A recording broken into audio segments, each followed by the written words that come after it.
employer in the construction business, similar to Mr. Hamner before me. We're in the industrial construction business. We cannot find the next generation to fill in for those that are retiring now. So our interest is in perhaps the city of Hopewell taking an interest in working with us and maybe looking at options for developing a program here in this region. We need to put the right training, industrial, craft, industrial meaning electrical, mechanical, pipe, welding, and a handful of others, but that are sufficiently trained for, as Mr. Hamner said, career paths that are very promising, very fulfilling, and certainly financially rewarding. And give these kids an option. They don't all have to go to college, which is certainly for the last 20 years has been the emphasis in our high schools. But let's give the kids another look. So if you are familiar, my company, ITAC, does sponsor a camp every summer, manufacturing camp designed around this same premise, letting the kids see what else is out there. And I'm here to tell you they love it. I invite any of you to attend. Some of you may have already. Hopewell is involved. Hopewell High School is involved every year. And some of the administration from the high school and past mayors have attended, so we would love to see you. Thank you very much. Thank you. I would say, not supposed to unless you guys want to waive the rules. Okay. That's fine. I mean, I'm not opposed to it. I just want to keep it to protocols. If you want to waive the rules to ask questions, okay. I'll So- make myself available anytime you want to talk further about it. I would say I apologize to the gentleman that spoke before you. Can you both give your contact information Sure. to the assistant clerk so we can reach out to you as well? We will do that. I think what you're telling me is timely because we're actually working on something with that. So Well, perfect. there's a group of fellows here tonight that are happy to help consult on that. Absolutely. Okay. Thank you. So please make sure I see him talking to Mr. Bragg, and please both give your information to the assistant. Hi. Good evening. My name's Paul Harris. I live in Chesterfield County. I have rented property for over 35 years in Chesterfield County. I'd like to follow up on what they're saying, more from the human side of this. As a landlord renting property, I see two things in regards to this topic. One is our children just don't know what the opportunities are, and they don't have anybody to help them get through the process and understand that if they're not able to go to college, there is an opportunity to make a very good living doing something else. I've seen a lot of tragedy over my 35 years where kids do not do the right thing after high school because they just don't know. So that would be one point. The other point that I have is I can't tell you how many applications I look at that have excessive amounts of college debt that I'm sorry to say that the skill that was learned maybe doesn't have the capability to even pay back the student debt. And there's no real understanding that maybe there was a better opportunity to be a skilled craft trade and have a really good living. So those two things I see constantly in my line of business and have seen them in the human suffering when people go awry at the end of high school and they just don't have a good way to make a living, it can be very tragic. So I would ask y'all to consider what they're saying seriously. Thank you. And the gentleman in the back, Harmon? Can you Mr. please Hammer? make sure? Sorry. Can you please make sure the assistant clerk gets your information so we can contact you? So, go ahead. Hello, my name is Jim Moeller. I'm the Senior Vice President of Operations of Quality Plus Services. We're another industrial specialty contractor, competitors with these guys, but we're also friends. And if this program that we're talking about does take traction, I want you to know that our resources will be available as far as meeting with you to set up the criteria, the course programs, the syllabus for these programs. We can use our resources to bring in the people that we deal with every day, the welding suppliers, their instructors, safety people, which we all have on staff. My main concern is when we bring these kids in, it's great to teach them the skills. They need to learn the life of being an industrial construction worker. This is not, my people are working out there today. You know, we want to be real, we want them to know what's going on, and we want this to have a high retention rate, because there's the rewards are available. Rewards cost, but I do believe that if these large companies that we have, and we work all over the country, we're in Williamsburg, we do a lot of work in Hopewell, and am I done? I don't think they reset it. Go ahead. Oh, okay. You did? You did? See, I'm usually don't Okay, even so talk never 3 mind. minutes. I mean, my wife, she's lucky she can get a minute and a half. But anyway, all I want to do is, I just want to let you know that we're not only just ganging up on you, we're willing to partner. Thank you very much. Thank you. All right. Is there anyone else that, yes, yeah. Is there anyone else like to speak this afternoon? Just want to personally thank on behalf of council, thank everyone that presented tonight and talk. And we'll be in touch with you soon. So as I said earlier, I overlooked C9 and C10. So at this time, I would like to ask the director, the IT director, Dr. Manker, to please come up for the podium to do the website presentation on behalf of the website committee.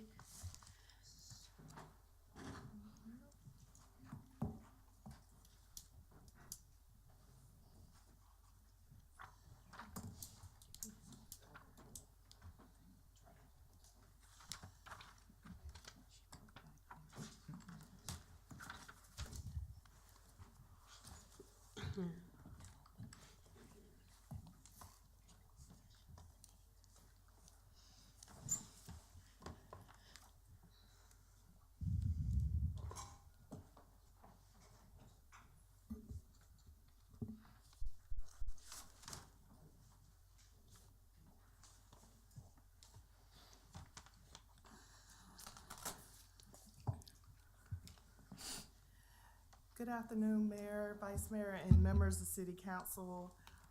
Tonight we have a presentation as the member of the website committee to present to you the new website, and in hopes to get your approval.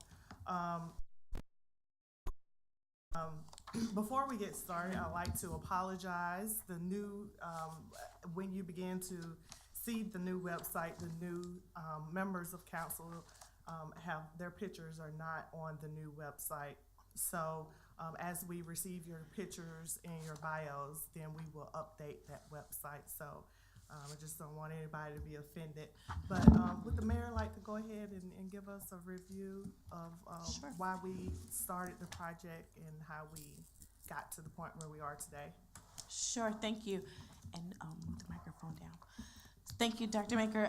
For those of you in the audience and new members of council, about 2 years ago, I asked for council to consider creating an ad hoc committee for the website. When I came on board, the website was old, antiquated, didn't have really good navigation, and our legal files were on a whole separate website altogether. And if you didn't know the web address, you wouldn't have known where to check for our ordinances. And so we had a committee established with the schools, Ms. Pershing from the city manager's office, myself, and Mr. Bragg, who's in the audience today. At the time, the schools were hosting our website. It didn't really quite make sense because they're the schools. And so part of our process was to get all that in-house. And when we did that, we ended up merging with the IT department to take over the website. So again, just for everyone's knowledge, the IT department was not managing the city's website at the time. So through that process, we've hired a webmaster and social media marketing person to do the website. That person developed the one that we have now. However, we had more things to go. I would say, just to wrap up this conversation, the website committee had some initial goals. First was to bring council live, which we have now. Many of you guys are fully aware of that. The other thing that we championed was MuniCode, which is where our laws are now on the city's website. The clerk's office maintains that for us.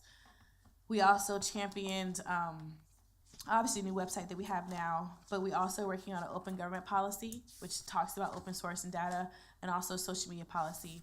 And the other thing that we talked about was the constituent portal, so that people will be able to make complaints online and that council members will be able to track them. And so this presentation is a continuation on those goals. And so I'll hand it over to Dr. Maker to finish up. And I would say one last thing is we also champion getting our agenda packets and our minutes online. We've started that process, as everyone's fully aware of, but there's some kinks that we still need to work out, and there's a new software that we have that the clerk is going to debut hopefully within the next month or so that would automate our minutes and our agenda packets moving forward. So thank you. So I would like to follow up by saying that the picture that you see before you are all the initiatives that we took on. The remaining of the website is the same information. It's just organized differently. We went about looking at our analytical data that we have, and we decided to organize that information based on the data that we received, that we currently receive from our current website. So goal 1 was to ensure that we have online payment, and then goal 2 was to ensure that citizens have a way to report a concern, and then goal 3 was to implement a notify me, where citizens can therefore sign up to be notified by text and or email regarding things that are going on around the city, whether that be a traffic closure at that time, or a shooting, or the beer fest that weekend. So the notify me will allow citizens to use their mobile devices to also. And towards the end of this process, we thought it was fun to include a mobile app. A lot of cities around us have mobile apps, so why not Hopewell?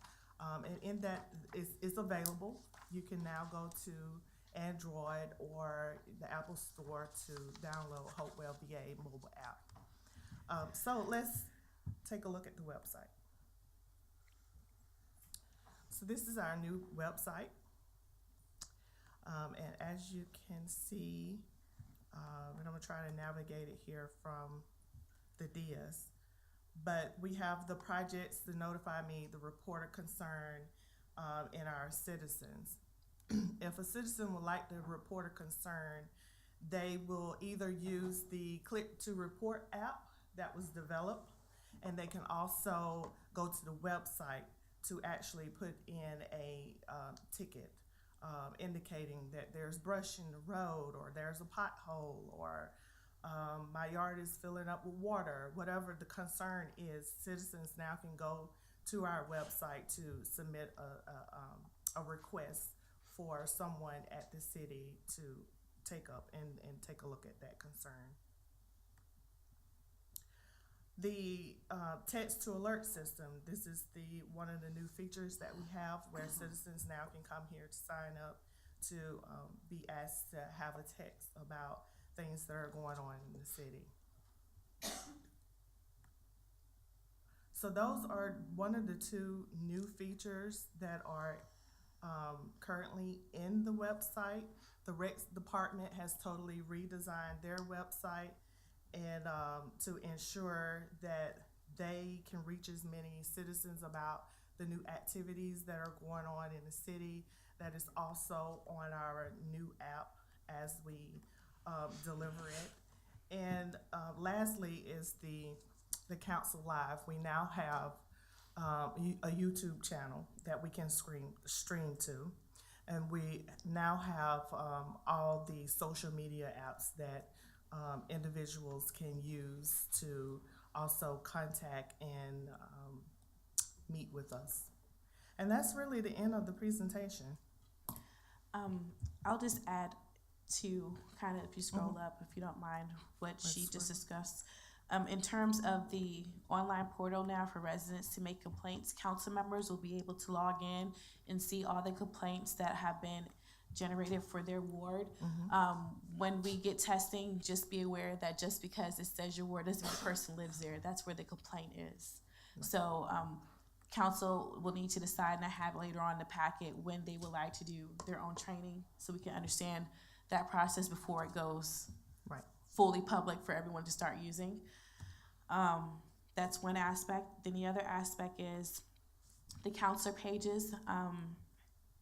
We would like for people to, if you want to, add more to your page. In the past, we had people put their meeting notices on there, but if you want to say like a flyer or video or something to make your page be more personal, we want you to do that. And it'll go before the committee or go through her to go to her team to be able to post it on your page. We're not going to control that, but we want you guys to please add to your pages in your section. Later on, the technology committee will be meeting with Dr. Maker to figure out how council can be more connected to the community with our open government policy in regards to utilizing our YouTube channel and other places around the state. Counselors do videos once a week to say what's going on in their area or to say what's going on in the city.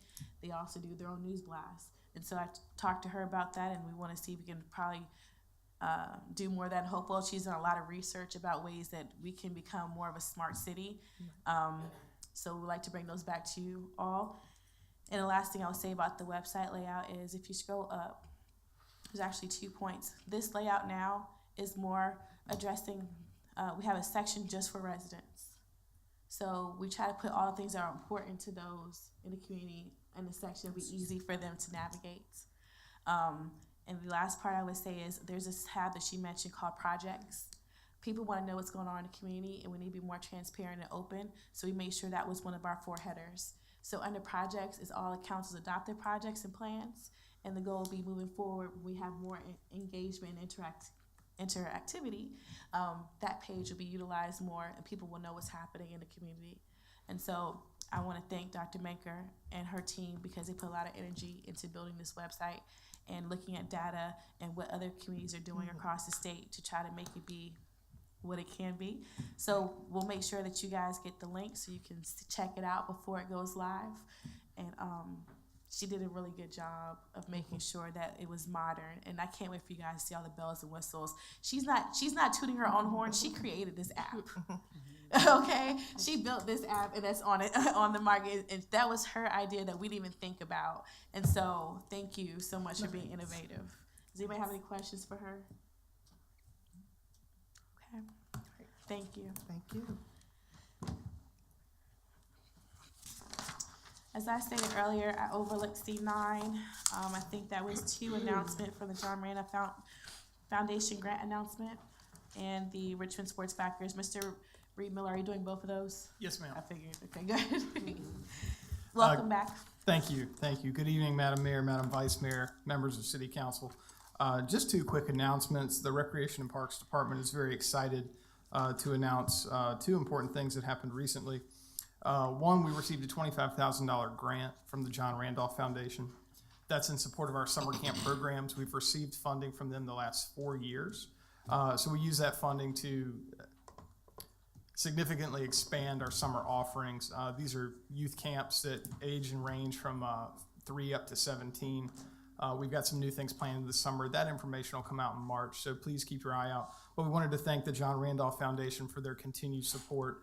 And we're very excited to receive that grant award again this year for our 2019 summer camps.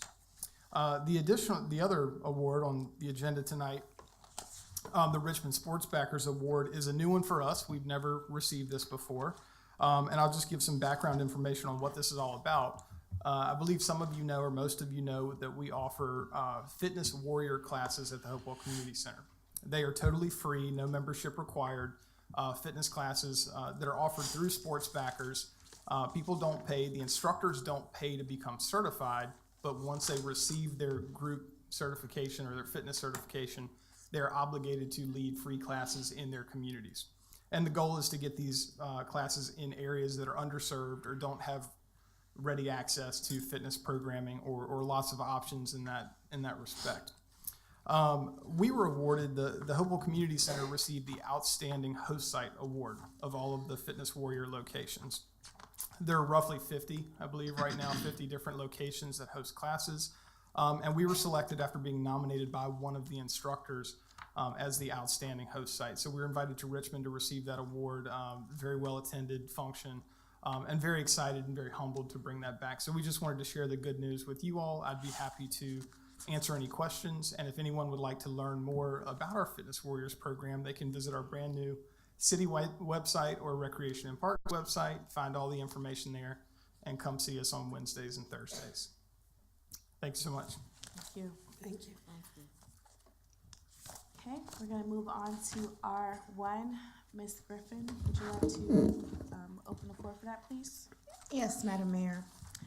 Tonight, in accordance with subsection F of the Code of Virginia, we are going to have a presentation by Ms. Kim Parson. She is going to go over the FY20 Next Generation, also known as NG 911 Migration Program. Good evening, Madam Mayor, Madam Vice Mayor, and the members of City Council. My name is Kim Parson, and I'm the Admin Services Manager at the Police Department. And one of my tasks is to manage the grant programs as they come available for the Police Department, or for Police Department. And inherent in that is the grants that might impact the 911 Center. So the Code of Virginia requires that by July of 2023, all public safety answering points or dispatch centers, 911 centers, have the capability to receive a 911 call by text message. So our 911 center here in Hopewell needs to have the infrastructure in place to be able to receive that type of phone call. In your packet, you have the council action form. You have a study that was created by the 911 Services Board, and you have a presentation that the 911 Services Board drafted for the city of Hopewell. If you need me to go into depth of all of those pieces, I will, but I wanted to give you kind of the broad brush of what the grant is for. If you notice on your individual cell phone bills, there is a tax for 911, and then you have a locality tax. Those monies go into a pot in Virginia for every cell phone that there is in the state. And that money is given back to the localities for 911 equipment, for upgrades, anything that the 911 center might need. That money's sitting in a pot now, and it's available to all of the localities in Virginia for such a project as this. We need to have an infrastructure change that will allow us to take an analog phone, an analog 911 call, which could come from a flip phone or a house phone, if folks still have house phones, to a 911 call that could come from a smartphone or even from a computer. We don't have that capability in the infrastructure presently. This NG 911 proposal will allow a vendor to come in and do that work for Verizon. Verizon is still the telco. They own the phone numbers and they own the mobile type of equipment, but they subcontract out to other vendors the folks to do the work, to pull the wires and to make the analog phone look like a IP type of phone on the end users, on the 911 receiver side. They estimate, they being the 911 Services Board, they estimate that we will expend one-time costs at $96,464 and recurring costs at $83,593. Again, the vendor is AT&T. The pricing that AT&T has offered was negotiated by City of Fairfax. They put out an RFP to do this work, and the RFP is such that all localities in Virginia are able to buy and use that same RFP for funding through AT&T or to AT&T. Fairfax has started the project. The 703 area code in Northern Virginia is the first region to deploy and make their equipment text to 911 ready. The next region would be Tidewater, the 757 area code, and then it would come to Central Virginia, 804. Hopewell is in the 804 region. The Stewart-Chester router right now services us. So a phone, and I'm not a techie person, but to kind of explain it so that everyone would understand it. When a phone call is made, a 911 phone call is made, it goes to a port. For us, it's in Chester-Stewart region, which is for the 804. Chester-Stewart sends it back to Hopewell or Prince George or Colonial Heights. It sends it back. So there has to be a connection between the router, the where the call comes in, and then how it comes back to the 911 center. The equipment and the infrastructure that would be created would allow the call to come in to our dispatch center in a usable format so that we can get help to the caller, to the 911 caller. Today, we receive 911 calls through Verizon as a service provider, and that cost is $17.72 a month.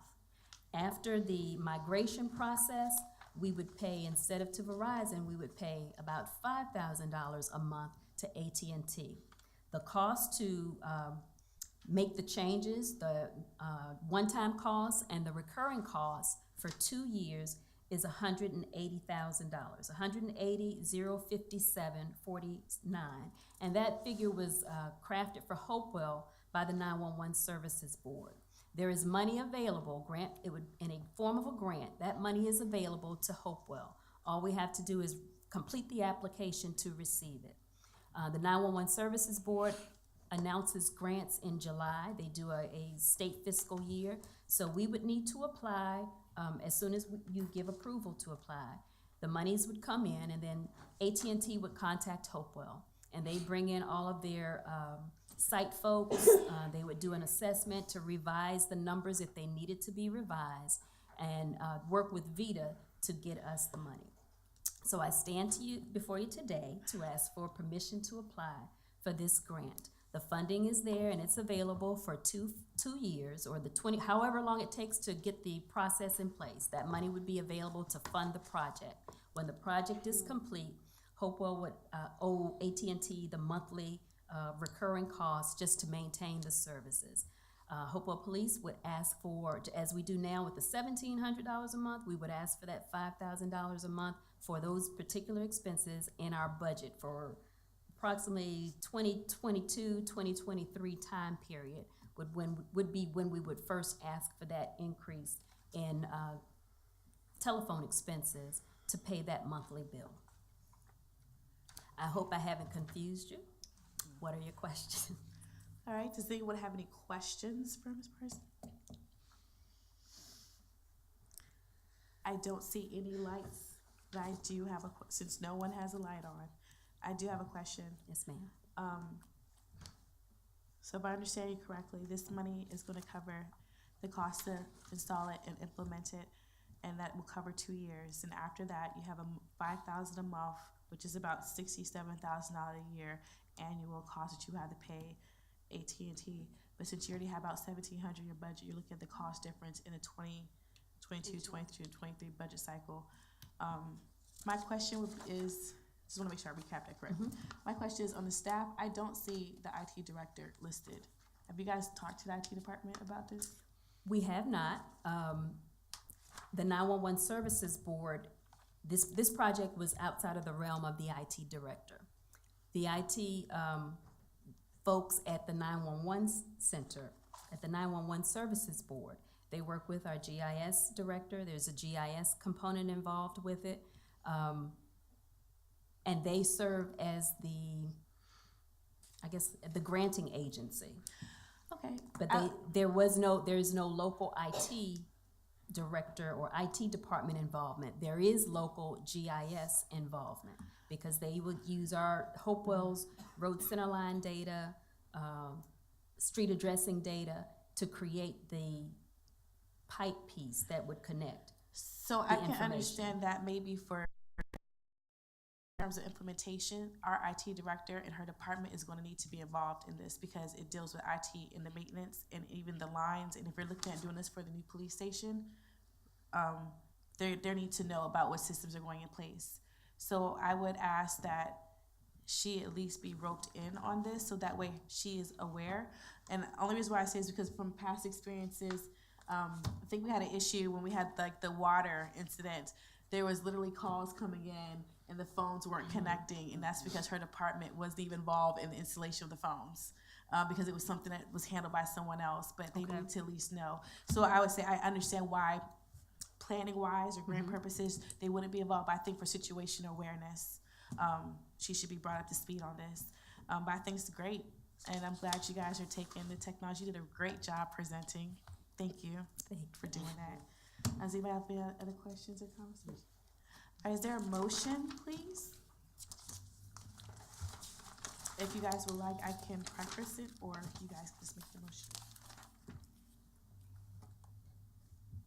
Is there a motion to approve the Hopewell Police Department to apply for the Next Generation NG 911 mitigation grants? And I see Counselor Denton has her light on. Yeah, I was just gonna add, do we need to put the amount, that $180,057.49 in there?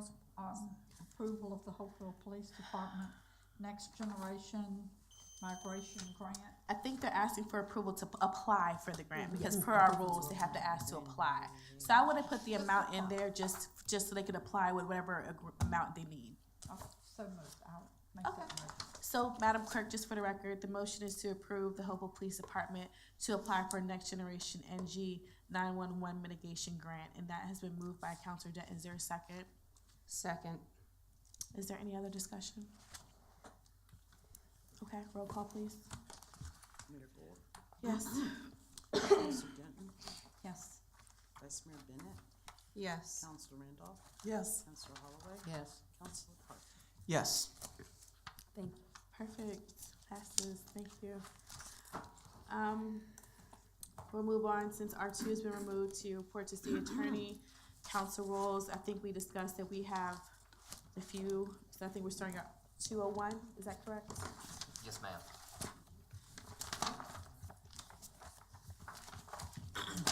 Excuse me. Now it's a seating chart.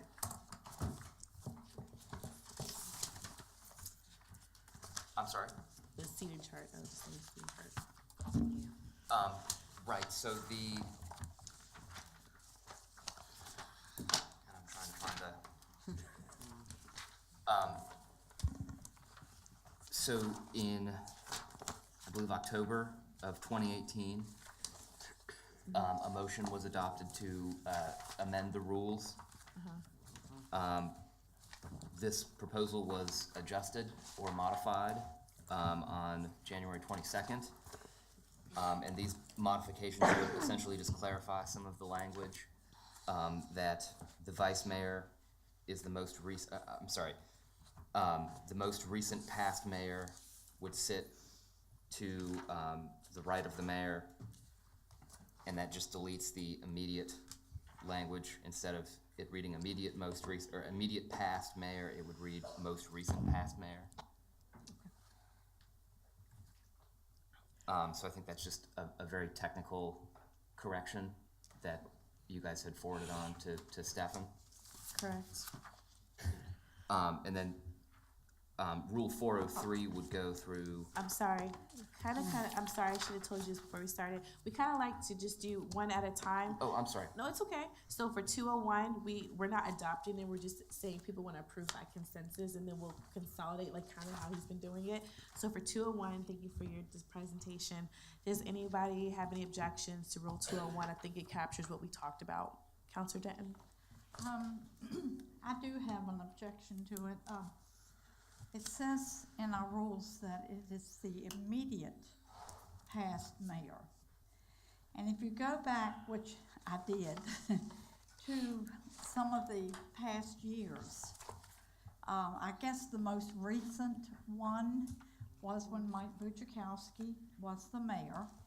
He was not reelected, so he could not sit in the seat to the right of the mayor and when the next term came about. So what happened was, because we didn't have an immediate past mayor, it went right back to this chronological order. And actually, Councilor Gore sat in that seat at the time. I was vice mayor. Not then. I got it all. That one was Pelham as mayor. When That one was Pelham as mayor. Oh, this is Mike Bujakowski. Okay. the year you were vice mayor I thought you were still talking about Mike was Bujakowski. 2013-14. I thought you were talking about somebody else. Yeah. So that was when Mike was. Right, that's what I Mayor. thought you said. So the next year was 15-16, Councilor Pelham was the mayor. Christina Bailey was the vice mayor.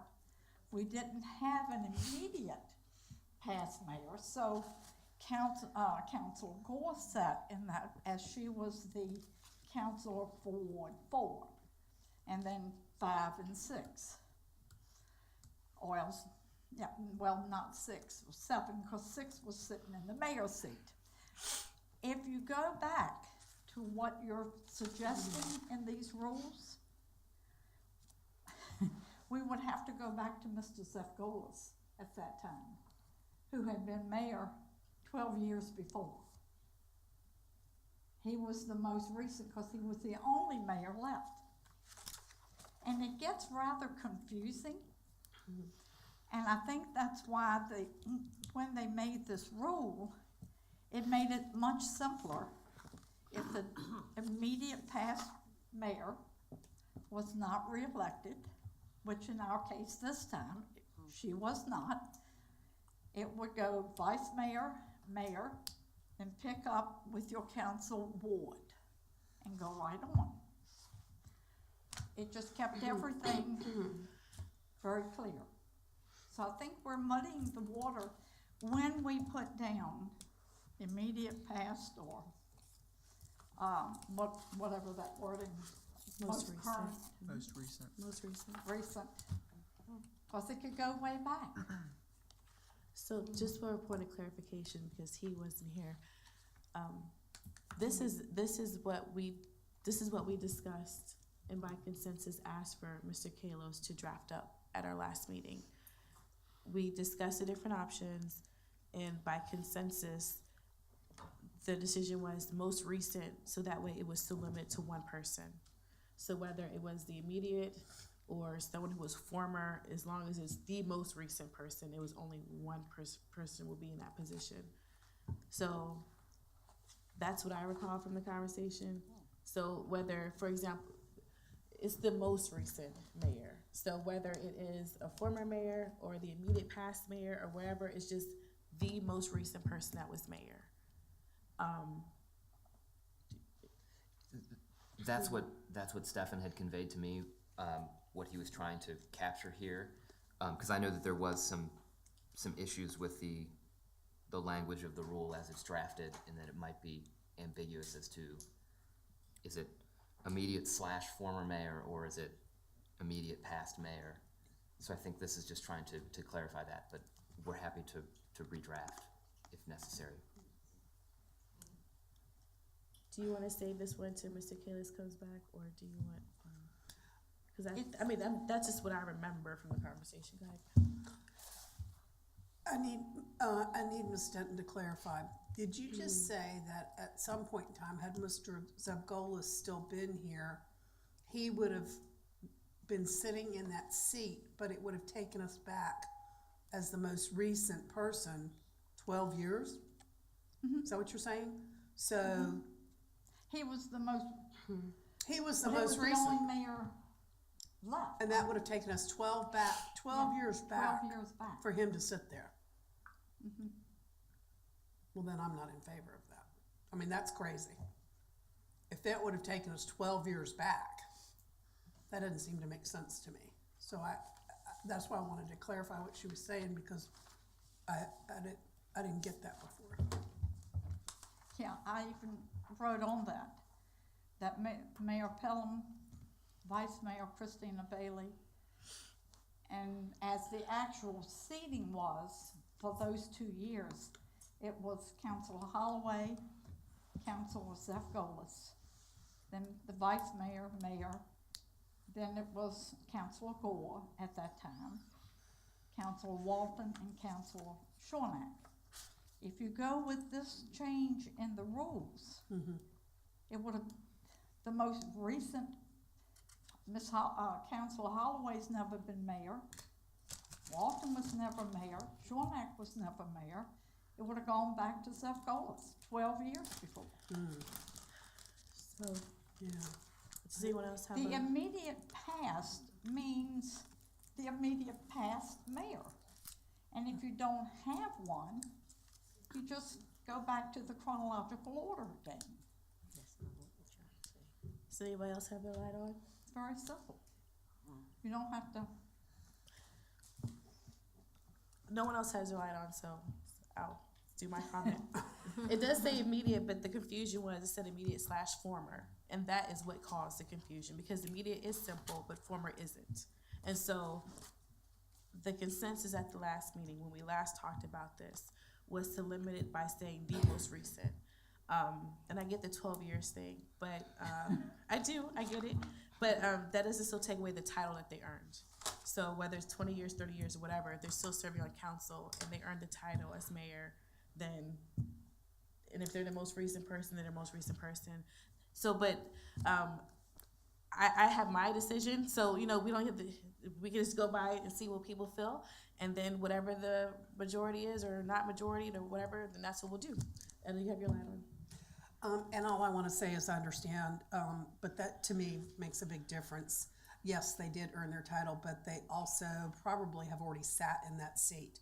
And the whole point of that seat to your right is a seat of honor that they get as being the most immediate past mayor, or as it's been worded.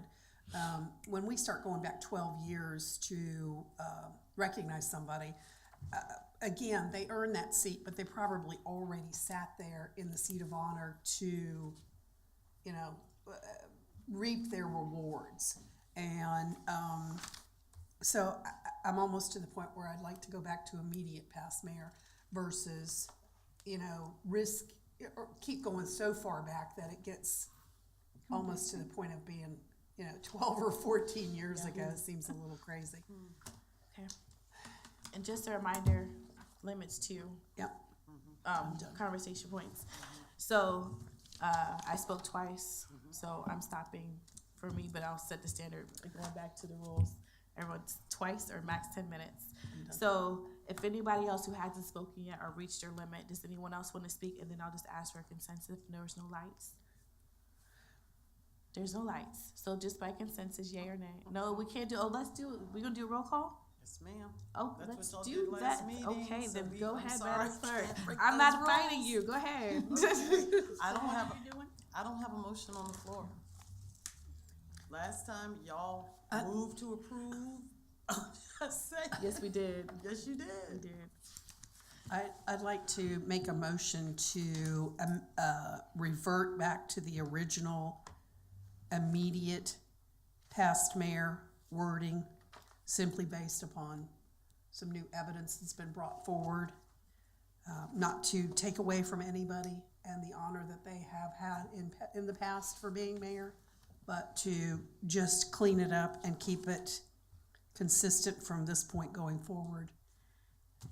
I'll amend your agenda. Okay? I wouldn't say the original, because the original language is what got us here. If you want to say immediate, just say immediate.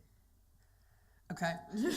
I'm just going back to what was prior to our change, so I will amend it to our previous comment of immediate past mayor. Can you repeat the motion, please, Madam Clerk? If you don't, I don't believe you to amend that. I'm just trying to clarify. Previous wording of immediate past mayor. did we vote on that first one? You haven't finished the motion yet.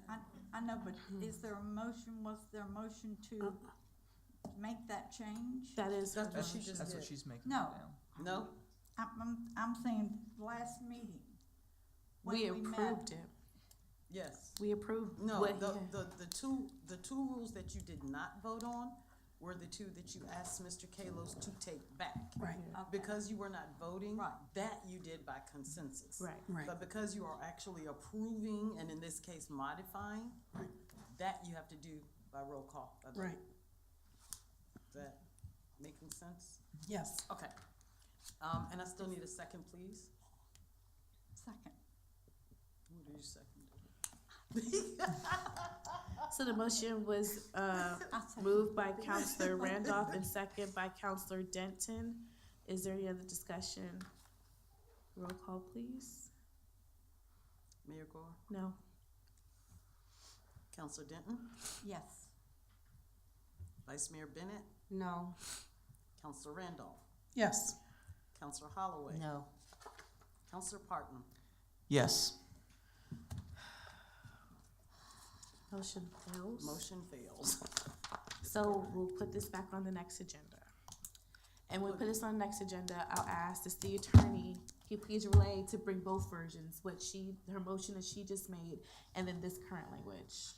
So just so I'm clear, and I can pass along to Stefan, the original language, are you referring to what you approved 1019, which says past mayor, immediate past mayor, if any? We want that language along with the new language, the red line language here. Okay. Both options. And Councilor Randolph, that is what you're asking for, immediate That's past mayor, correct. if any. Okay, thank you.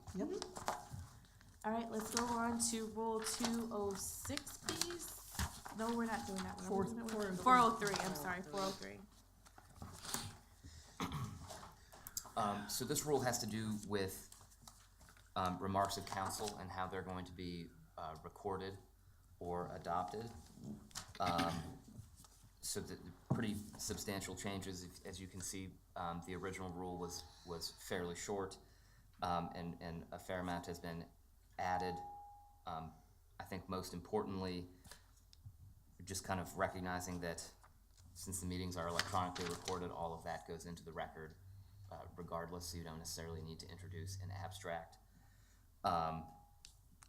But also gives a counselor the opportunity to include a brief summary of remarks in prior minutes on a motion through the mayor. Are there any questions about that?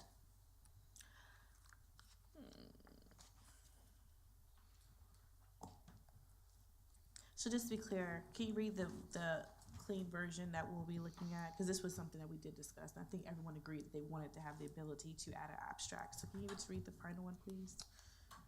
Yes, the proposed clean version would say, meetings are electronically recorded in accordance with Robert's Rules of Order.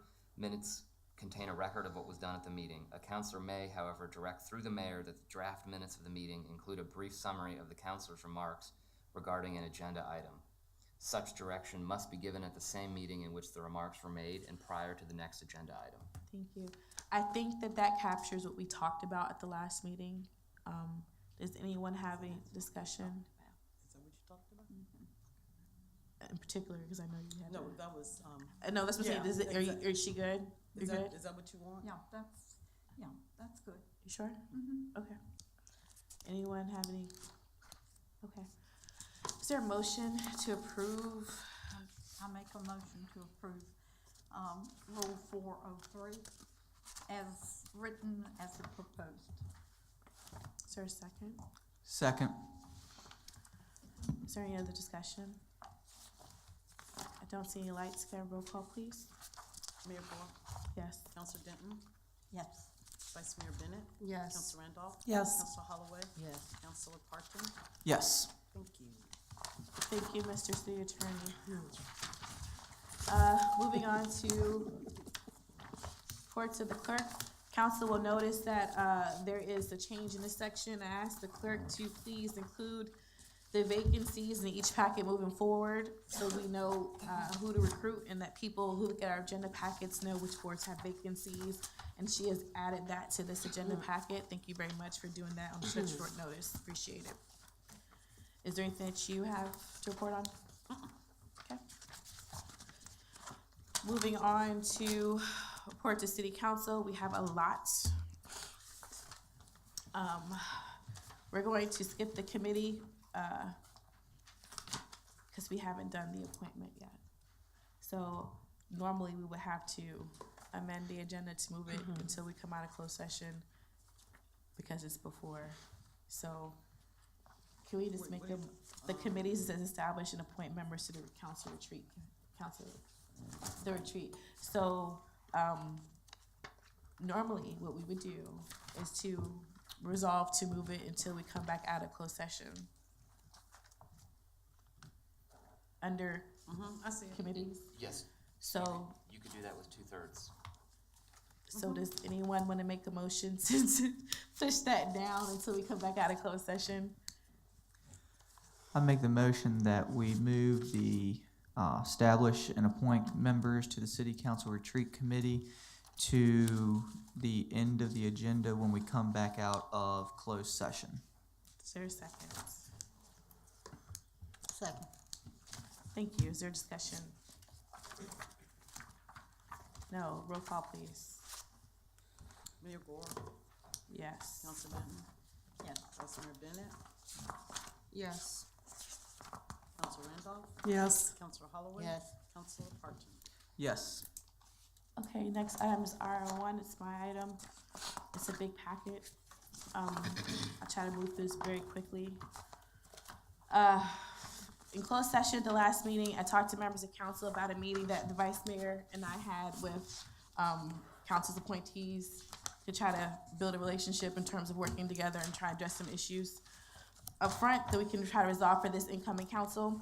And so I typed up the notes from that meeting, and I actually have so full disclosure, I've added things from that, not part of that meeting in here, that came up through different conversations with people. And so what I would like to see, if we can go through these to get some resolution on some items. Some of this stuff is pretty straightforward. I just need some direction, and then at the end of this, decide if we want to include it in our rules and procedures or what. So the first item that I have in this packet, and again, council has gotten this in advance, so it should be really fairly easy to go through. The question I have for council is communication with city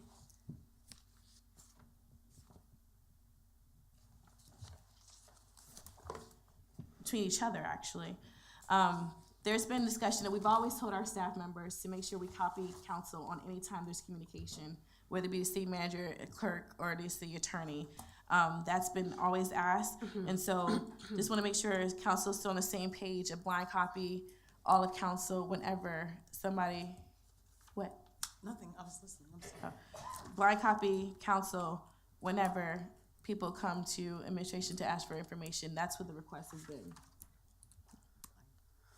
Or copy council members, not blind copy. That's where you shake your head. Copy, you can see that you did that. Yep, And the copy. blind copy is making confusion. Sorry, I'm sorry.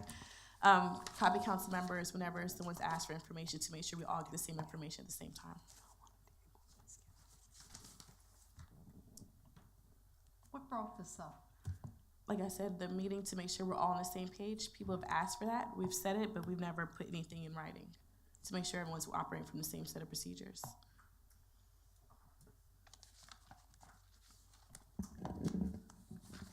So if we have a question for Ms. Arrington, Mr. Kalos, or Mr. Altman, and it's something, I mean, this is gonna sound real petty, but I do a lot of this because I do a lot of cleanups. Is this requiring me to actually blind carbon copy all of city council when I ask the city manager to communicate with Public Works to pick up trash from a cleanup? No, actually, my question says for staff to copy council, not so for you. So, and to recap, what has been said is whenever members of council ask for information, that we've asked the city manager and the clerk and city attorney to copy all members of council on the response. That's what we've asked for. I'm not saying with my personal opinion, I'm just saying for the record, do you want that to be a standard? If you don't want to, that's fine. Just clarifying it, because there's been instances where that's been done and not been done. So trash, that's not something that we need to know. Okay. But if you're requesting, I would like to see a recap of all the police expenditures for the past 4 years. When they give you that information, they should copy all the council. Do you want them to do that, or do you want to say that it's up to their discretion when they choose to copy council? All right, say I want to put something on the agenda. Hold on 1 second, Councilor Denton, Councilor Randolph had her light on. Thank you. While I appreciate every bit of work that went in here, and I know it is something that we need to do, my concern was simply that I had a lot of questions in here too. And I was wondering if this might be something that we could all have a special meeting or a work session on, because I think this is very important, and I understand a lot of what you put in here, But again, I know I had a lot of questions that I wasn't sure of. Is that something that might be possible for us to just, I think it would greatly help all of us as we move forward to be on the same page and make sure that we're on the same page, maybe to consider this that important. I mean, I think you've done a great job in putting stuff together and guiding us there, but I just know that if I had questions, probably somebody else does too. So to answer your question, my answer would be no. Because some of these items are time sensitive and also helps me to know what I need to do. So if there's an item that you want to save for a work session, I would say yes. But to take the whole memo off, the answer is no, because some of these things I actually need direction on for me to be able to operate, and some are directly related to staff workflow. So if there's an item that you want to hold off for a future work session, I would say I can parking lot it, and then at the end of it, I'll read it back out to the clerk and see if we can schedule a work session for an upcoming meeting. So if this in particular is the item you want to parking lot for a work session, just let me know and I'll start making a list. But I would like to go through the packet to see what to save and what not to save. So is this first item one that you guys want to pull?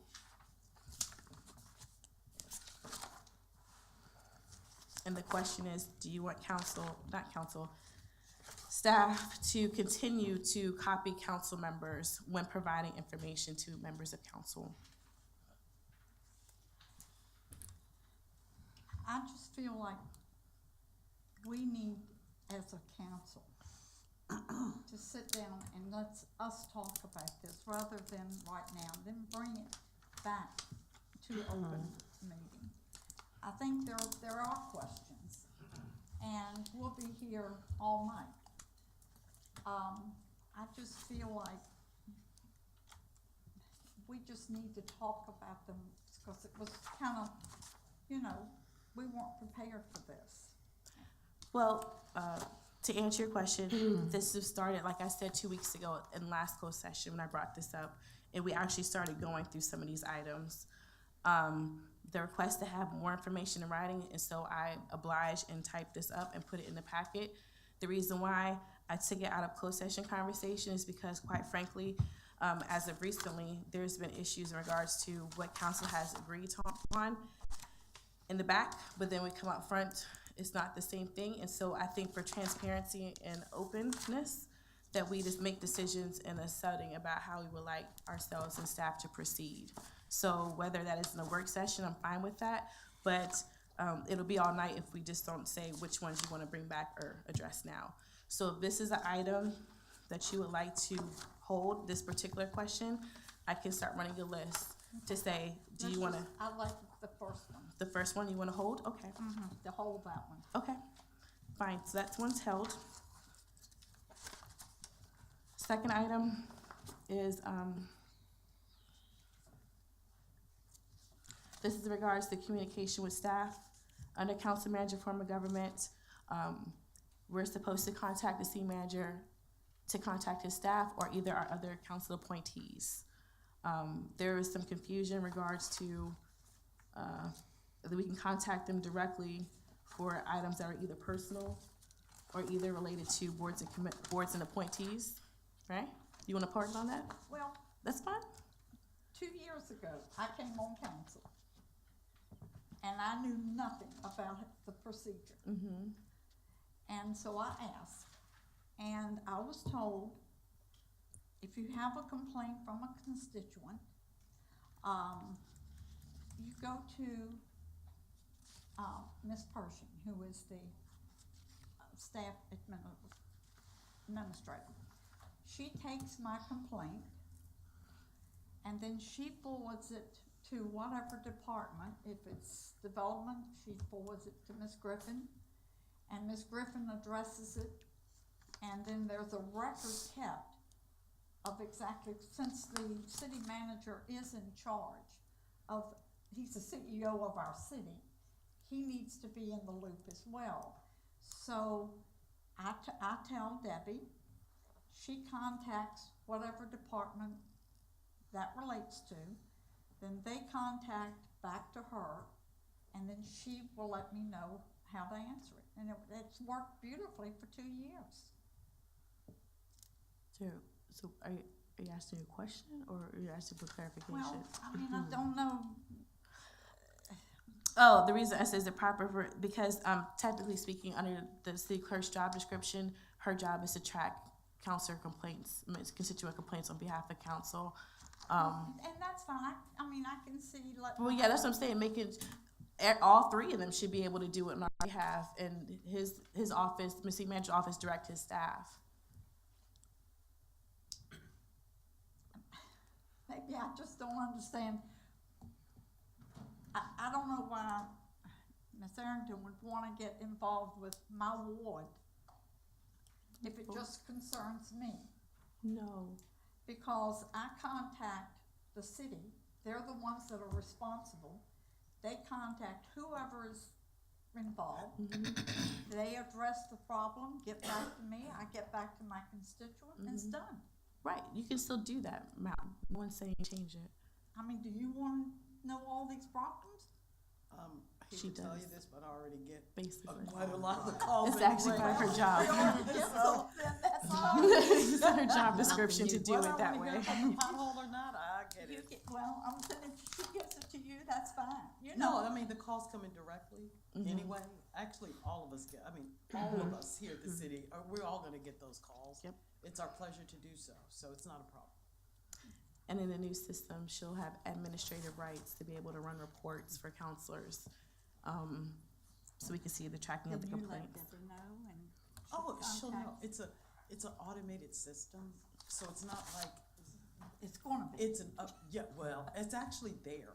It's just, we haven't trained y'all yet, and I haven't trained me yet, but the new system kinda fixes the whole, That's what I think will everybody take care call. of this. I new agree, system. the new system will, Yeah. because everybody will be able to see it, well, we'll all be able to put information in, so I think that'll help a lot. Yep.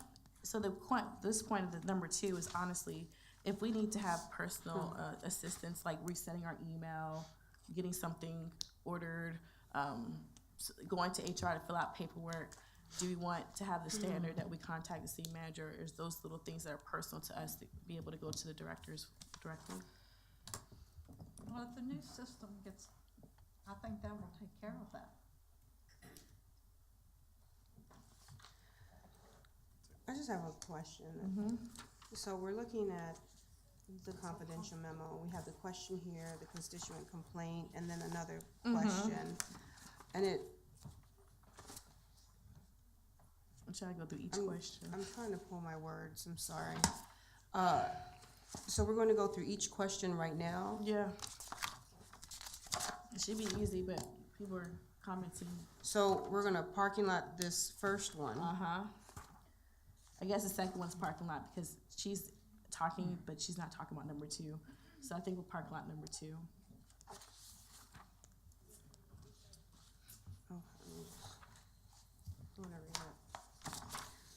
Well, parking lot number 2. Number 3 is the constituent complaint policy. Counselor Denton actually already jumped into that.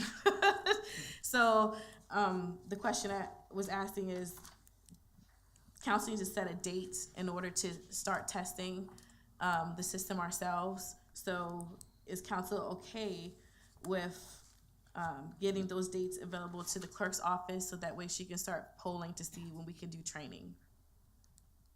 Yes, Thank you. at least for me. Thank you. Now, it has to be done during the daytime. And we have to do it together or it will be individually. That's where we're trying. So I'm trying. I don't want to say that for everyone. So I'm asking you whatever you want to do.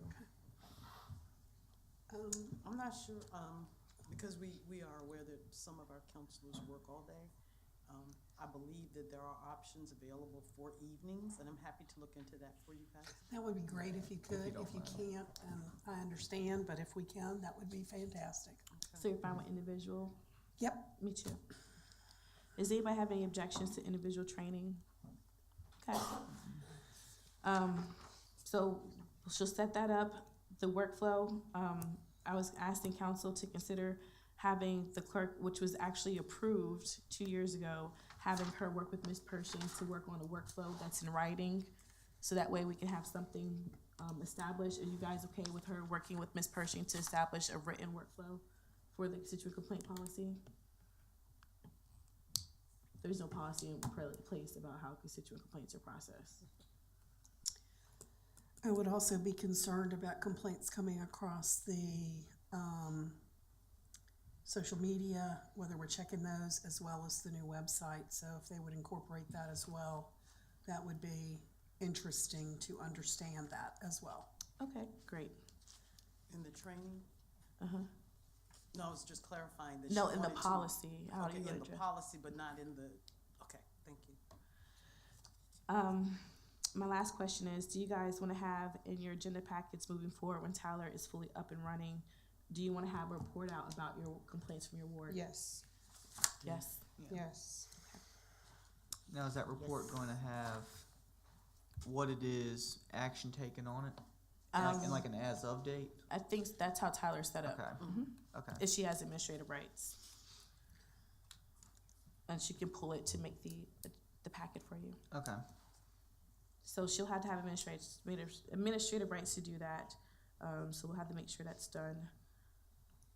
And that's all I have for this item. Is there anything? Just for clarification, the clerk and Debbie will work on these, Oh, and yes. it will just be you that has the No, administrative, or no. Both. She's your backup just in case. Okay. Yeah. No, Well, they it's a- both do it We together. do it Okay. together. It's, Yeah. it's Okay. a, That's Joint perfect. effort, yeah. Okay. Thank you. All right, so that's that, weekly outreach. This is regards to,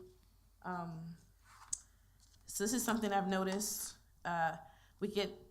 This is not a bad thing, so please don't take it a bad way. Council gets duplicate emails. If you haven't noticed, we get duplicate emails or 3 times, 4 times because people keep sending it. The clerk, by her job description, is our administrative support for council. And so when we get notifications, those should come through her office. And oftentimes what happens is people send something and don't copy her, and then someone calls her and she doesn't know what they're talking about. So what I talked to the city manager about when we had our meeting, and again, Vice Mayor can vouch for that. We said if there's all users' emails that goes to everyone in City Hall, then fine, send it out like you normally would do. But if it's something that's specific to just council or something that's not routine all users, it really should be funneled through her office to communicate to council. And that would help with some of the duplicate emails. And so what we discussed in our meeting was asking the clerk to prepare like a weekly report similar to what the city manager does with all of the information that's been sent to her to send to council. So that way we have all the invites in one email, all the notifications that are not urgent in one email. With the exception of that is if there's a shooting or something that city manager needs to communicate to council, he'll still be able to do that on his own. More like a streamlining process, so we don't get duplicate emails from different departments. Or that she's left out the loop. Yeah, when it comes to the events and reoccurring, like the updates or anything like that. For example, there was a tour and director of parks was trying to schedule it. Someone had asked her a question. She had no clue about it because no one had told her. And so she's supposed to be doing our scheduling and making sure she knows about stuff. So she would need to be copied on those emails. My only concern is that it comes out once a week. Oh, I actually agree with her on that. Yeah. I know it's annoying, but it works to me, because some of these items, we're not all timely, and so people will invite council to something 2 days before it happens. Right. And if I'm waiting, you may miss an opportunity. So if it's an event or something that's coming right up, I'd like to be able to forward it right away. More like a council. situational. Yeah, and I'm passing a lot of this on to my constituents. So, if it's something that they need to know about, an event or something. So, I mean, could we consider a bi-weekly, and if it's urgent, then she can do urgent? Yeah, I mean, I just don't want it to needs to be be once a week. I'd like it to be a little more timely. So is everybody cool to bi-weekly, but if it's urgent, she sends it out whenever as needed? I'll say situational. Yeah, situational. Yeah, I'm okay with that. Bi-weekly with situational. Yes. And does anybody care about the dates? Do you want to let her choose that, or do you want, I'm just making sure we're on the same page. Who does this in your absence? This would be assigned to the assistant city clerk to be able to do this? Yeah, or Okay. until we get one. Right. Okay. As long as there's backup, I don't care. Yes, ma'am. So you want her to pick the dates? Yes, I Okay. can. So, Madam Clerk, you pick the 2 dates during the week, and you'll send it out bi-weekly with situational flexibility. Wednesday and Friday it is. And then the city manager will communicate kind of what we had in our meeting, that everything that's non-routine will go through you. You said what days? Wednesday and Friday. Oh, good, okay. Just don't do it at 5 o'clock. Right? In order to get here, I leave way before 5 o'clock. I Okay. understand. All right, moving on. Pending list. Everybody should know what that is. That's the list that we created a couple years ago. Let's just say it in a nutshell, it's not working. We need to revive it. So the questions I have for council is basically, do you want to bring back the pending list? And if you do, who do you want to oversee it? What I would recommend is we do bring back the pending list, and it goes in our agenda packets every month. And the agenda, what we last discussed with council and agreed upon was that items would be put on the pending list if it was agreed upon by consensus of council or majority. And that the clerk will maintain it in partnership with the city manager, because it's part of the agenda packet. So my first question is, I'll just go one by one. In general, does everyone want to bring back the pending list or no? I think there's agreement to bring back the pending list. The second thing is, do you want to have it to where there's a consensus or a vote in order to put something on the pending list? I think you need both departments working on that. We'll get to that. Just, do you want a consensus or a vote for an item to put on the pending list? Consensus, I think. A consensus? Okay. Then you want both departments to be working on it.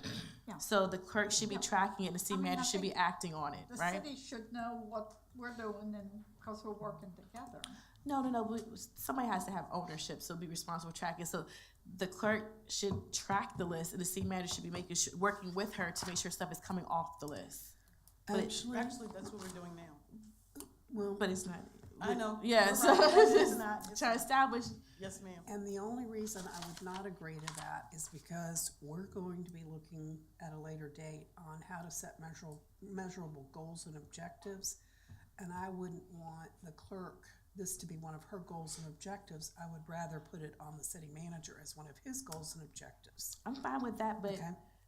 so if everyone's cool with that, but we need to establish that if it's a part of the agenda packet, Right. that it's one of the items that's turned in with the regular deadlines. Yeah, that's good. So just to recap, we're bringing back the pending list. Items are gonna be put on it by consensus.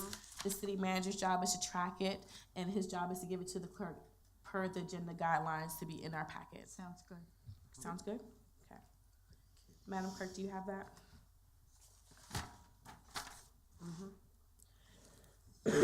Sorry. Here's my thing, please don't, I'm trying to have a good meeting, so polling is the next item. I know it's a bone of contention for some people, but I'm just trying to, this is, Just, no, but I mean, it really shouldn't be bad if people just, we can just make a decision without going into hashing. Let's not rehash issues. I talked to Council Parton about polling, and this is my way of trying to find a solution for this. If we poll, there's 3 options that I could think of. We would have to set a topic and a deadline, if we have it clear, and then everyone needs to come out and agree to it. If we don't have a topic and a deadline, if it's something that comes up with an urgent request, that everybody will have 24 hours to look over it. And if it's something that's immediate, that requires less than 24 hours, then we have to set those guidelines. So we can parking lot this, but that's pretty much all we're trying to do. Well, I mean, even if we have, excuse me, if there is a deadline for 24 hours, say we have a deadline for 24 hours, I mean, we have to consider, are you saying if you're sending an email, we have to respond back in 24 hours? I think we should at least do a courtesy, not only one communication way, which is just email, because I know sometimes people have, not people, excuse me. There's a lot of us who have, issues with our emails, or sometimes they don't come through. We should just have a secondary, maybe a text or a phone call, or just say, hey, look, this is just come up, and I need this, and I want you to take a look at it, because we just need to work like that. We're not always going to be able to have access to our emails right away, and we may overlook them. Okay. So I think that we should consider that too. So we'll parking lot this to the work session, taking your recommendation. Maybe we should ask for everyone to submit to the clerk their preference of being communicated, like their primary and secondary. So when we bring this back, I we mean, can. actually, that's what we do anyway. Wait, we don't have a policy again. I know, I was just saying. Policy. Policy. I just want to add to that my concerns, I've looked at the state statutes, and polling is a very gray area. I don't want us to be doing something that could potentially get any of us in trouble. So I would like, I know you parking lotted this, and I think it would be beneficial to us to bring in the city attorney when he gets back, so that he can weigh in on the methodology for polling to make sure that that gray area, we're not really stepping in a pile. Right, and in the meantime, we'll forward you, because since you're new on council, we'll forward you what he's already weighed in on. He's already provided guidance to us on multiple occasions about polling in particular. So the clerk actually just forwarded it to me recently. You can forward it back out and CC him on it so he'll know it's being sent out. We'll parking lot that. All right. Conduct of members. What is this? All right. So this is literally just a observation. So I'm just trying to address things. I noticed we had holes in our rules or whatever. So we don't have a complaint policy established for people who have complaints against council's appointees. I was gonna ask, well, one, those things, if there's a complaint against appointees, it should be addressed in closed session and not on the dais. Make sure that we put that into our rules and procedures. But then the second thing is, can I ask for you guys to allow the ethics committee to draft up some type of language to have it to where people who have a complaint against an admin person, we can go through that. Who's on the ethics committee? When you go into this, You too.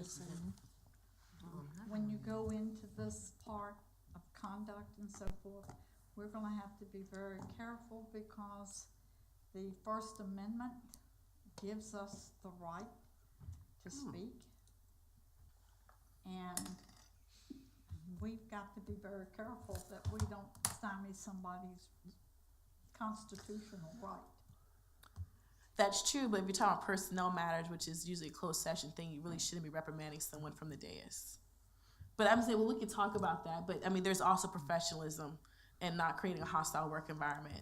So you have your constitutional right to speak out, but you also cannot create a harassment work environment by trashing people on the dais because they messed up. That's why you have closed session to reprimand employees. So unless, I mean, I hear your objection, but of course all of this needs to go through the city attorney. But what I'm asking for is to add a rule in our procedures that says when reprimanding an employee, especially a counselor employee, that is done in closed session, and to also has the ethics committee to create a policy in conjunction with the city attorney on a grievance procedure. If I might, this may help you, Councilor Denton. If the ethics committee does set up some kind of a suggested policy, we're not gonna adopt that, I don't think, without it going through the city attorney anyway. And I think that he would probably make sure that we know of any area that we're getting into that we shouldn't have. Well, Would that that's why I said suffice? We really can't go through this with the consensus, because we are gonna need some legal advice as to whether we have the right to do this or not. Right, but I Right. mean, if they set up something and we make the question statement that it's gonna go through the city attorney, would Right. that suffice you for the time being? Yeah, it's Okay. got to go through the city attorney. Okay. So we know whether we, Correct. Everything will have to go to the city attorney. Right. Do you have anything to add? Do you have any major objections right now? No, I mean, in a limited public forum such as this, you can constitutionally limit what people say. It's somewhat limited in what you can do, but there are limits. And we're happy to, Stefan and I are happy to work with you guys to draft something that would pass constitutional muster. Thank you. So if I hear there's an agreement that we can work on a policy for reprimands and also a grievance policy through the ethics committee, that will have to be vetted by the city attorney. When do you want that back by? Are you including timeframes on that? Whatever y'all wanna do. I'm just putting this up there for conversation, so if you wanna set a deadline, feel free. First meeting in March or second meeting in March? I mean, I think rather the than ethics continuing committee should to, be the one to set their deadline. yeah. Huh? I mean, shouldn't the ethics committee themselves be the ones that set their deadline? Yeah, that's why I'm looking to y'all. I'm not gonna set I'm not one on that. for I'm not you. on it. Yeah, if those, the council, Yeah. Okay, They're on it. I mean, if you all wanna set a deadline, I wouldn't be, No, Misha says, Counselor Randolph and Counselor Denton are on the committee. no, she's not. I'm It's not on it. Counselor, For it's ethics. you Yes. and Counselor Denton. yes. Oh, it's Look at me and you. oh, yes. Whoops. Surprise. I'm so happy I got that one. I really am. I love ethics.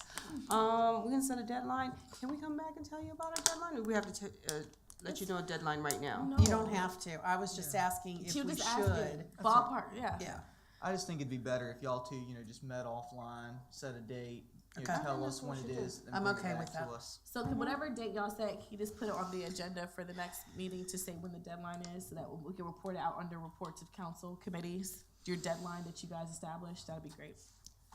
okay. Thank So you. just to be sure, the deadline to Come back with come a back draft. with A draft a draft, okay, of a grievance policy. and the reprimand policy.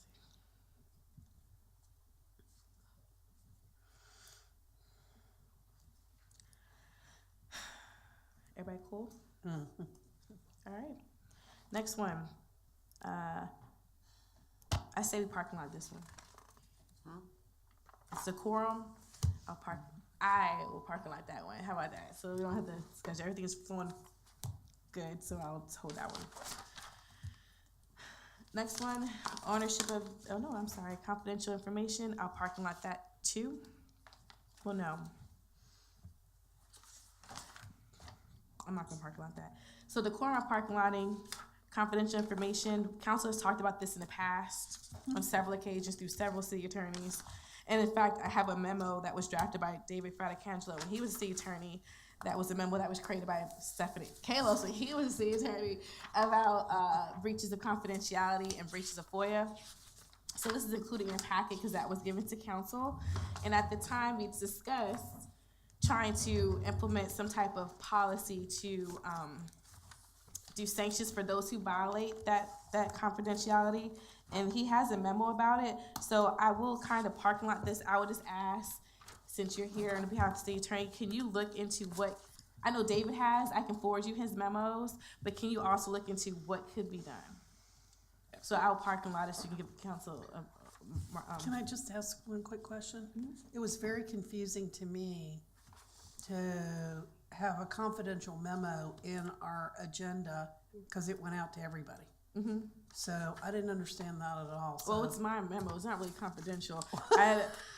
I was like, oh, great. I didn't change the title. We just violated our own rule. I'll take ownership. I violated when I put it on the public because it's a memo I was going to circulate to y'all. But due to, like I said, recent events, I figure it's best to have these conversations up front and out in the open. Okay. So when we have an agreement, then we can go back and say, we decided this. So that's why I did it this way. Okay. But good catch. So we're You're parking correct. lotting, we're parking lotting this? Yes. I would like to wait for, does anybody else have any questions that they would like to add on to that? I'm just asking for them to see what do other localities do? David did do this, but, I mean, things change. FOIA laws change every year, so if he can give us some recommendations what other people do, that'd be great in present day. Does anybody else have anything to add? Yeah, so you're saying that confidential information, we will have the attorney Look into. get that information for us, what we can and can't do. Yep, and what other people do. Yeah. Okay. Madam Chair, just so I'm clear, you want us to look at that council can enact? Or like just as a council, what can we do to each other, kind of like an internal policy. We can do to each I know. other. I know in like other places they sit them out for meetings or they bar them from doing stuff. That's how other places do in Virginia. But I don't know, what they got that authority from. So Okay, we'll look into it. Thank you. thank you. Next item is ordinance updates. It should be really easy. As I alluded to council in the back last week, 2 weeks ago, we were trying to update the boards and commissions list. We ran into a huge stumbling block. What we thought we had updated is actually not accurate because the ordinances have not been updated. So every time we did an ordinance change on council, it was not updated into Munis. As I said, the clerk has been handling the technical part of Munis. However, that's something that falls under the city attorney's bailiwick. So she has a stack of ordinances on her desk that have not been updated. So she's been handling it, but again, trying to clean up stuff. I told her I'll bring this to council, because it's not under her purview. If you want her to do it, then she can keep doing it. But it's not under her purview. That's I correct. personally believe she should not do it. If- So, yeah, me neither. and she was mad at me for putting this on here. And look at, she was. No. Look at, look at. I have, no, No, she doesn't. She can update it once it's done. They need to go through Munis to update it. So this is need to go back to Sands Anderson for them to do. Yep. Is there a consensus? We'll see if that's per the contract, but it should be. It's all under the city attorney and stuff. y'all in agreement? I am. That's fine. We're paying them for that, they should be doing it. Okay, Do you have anything to say, Mr. City Attorney? I was just gonna say, I'll double check with Stefan and review the statement of work. Yep. thank you. Cool beans. And that means that they will communicate, Madam Clerk, how does that work? They communicate directly to Munis, they scan it to Munis, and Munis updates it, right? Might Into I the right suggest- section? Might I Is that how it suggest works? this, might I suggest this also be a goals and objectives as we work on requirements from the city attorney? That this Correctamundo. gets, this is a measurable one, and we put this on the next city attorney as well. Correct. That was easy. Next one is the the invoice. There's been, I just put this up here so I can get rid of it off my plate. There's discussion about the invoice. I'm sorry, I think that this should are you aware of the invoice conversation? Okay. I was going to approve it, right, at the last meeting, but then I got some major objections. So I approved it for what was in the current contract that we last have signed. So to make sure I'm not gonna put myself in legal jeopardy with those who are objecting, I would like for it to be clear from council up here on camera. Do you want me to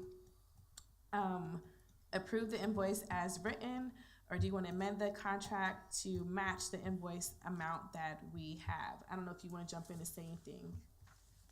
Are you, no, Of course I do. City attorney. I spoke with Stefan very briefly about this, and he just indicated that it was our position that when the budget was approved, that effectively controls. That is his position. Right. Sean, you're such a good sport. Yes. I have to give it to you. That's Mr. Kalos's position. But I think, yes, I see clarity. So I'll just say for me, especially given the feedback that I have received, like I said, I'm not trying to go to jail. So if you guys want to amend the contract to match the amount, then we can put it on the next agenda, or you vote up here to say that I can approve it, sign off the invoices at the amount they write. I'm just not gonna do anything without there being some type of approval. Go ahead, Councilor Randolph. I think that we cannot plead ignorance if the last mayor signed off on it and we approved the budget and it was an increased amount in the last budget. My opinion is we pay it and then we pay more attention to what the amounts are gonna be and put that onus on the city attorney to ensure us if and when we might go past this next budget cycle, with him still in place with Sands Anderson, the contract. And if we are, then at that time we negotiate. Because I'm not happy about this, but I think that I feel like we should have caught it. Just for clarification, I'll say we should have caught the appropriation increase. Right. We caught the second one because that was presented to us. Yeah. We didn't catch the other one. However, I will say the conversation to increase it was held without council. The email chain was provided by him, and he talked to administration and not council about that increase. So it's fault on both sides where we are now. I'm not- We yeah. definitely should have caught that. I'm mad at myself. I didn't catch it because I caught the other one. We I have didn't to. catch that one. We have So- to be responsible for yeah, catching so, that stuff, no matter. But at the end of the day, I'm not signing anything that's not approved. So whether the former mayor did it, I'm not doing it until council agrees to let me Right, do it. I wouldn't either. So, After reading the contract, the contract's not binding for that amount, and there is an increase, and it was signed. I agree with Councilor Randolph that we approve it, and going forward, be a little more aware and read, and ask questions. Okay. anybody else got anything to say? That's fine. Though this is kind of weird. So I don't want to be in legal jeopardy. Should I vote on this so I can have Yes, proper you should. permission? Yes. Yes. Yes. Okay. Because it's a money issue, yes, ma'am. Okay, I just want to make sure I cover my Yes. bases. Because you're not personally benefiting, I don't believe No, there no, would no, be no. a I conflict want to of have it interest. on record that they're voting. She wants to know, should we be voting? And Oh. the answer is yes. Most definitely. Okay. I need a motion. Can someone please make you want to make the motion, Councilor? Sure. I make the motion that we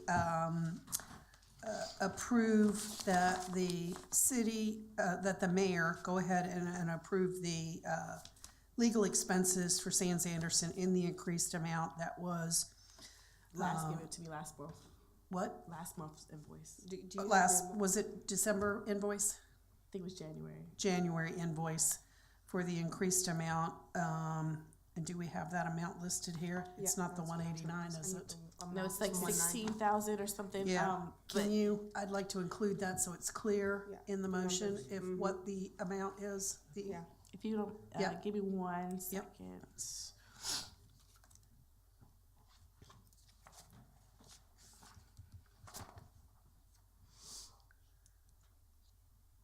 I should have known. It's 16,000. I think, and $2. But let me double check.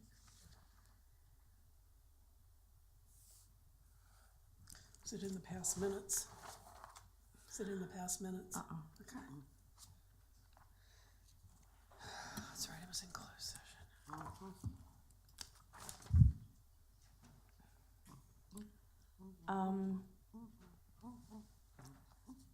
Can we go to the next one while I look this up? I'm sorry. It's gonna take me a second to find it. Oh, actually, I'm in the wrong email. Hold on.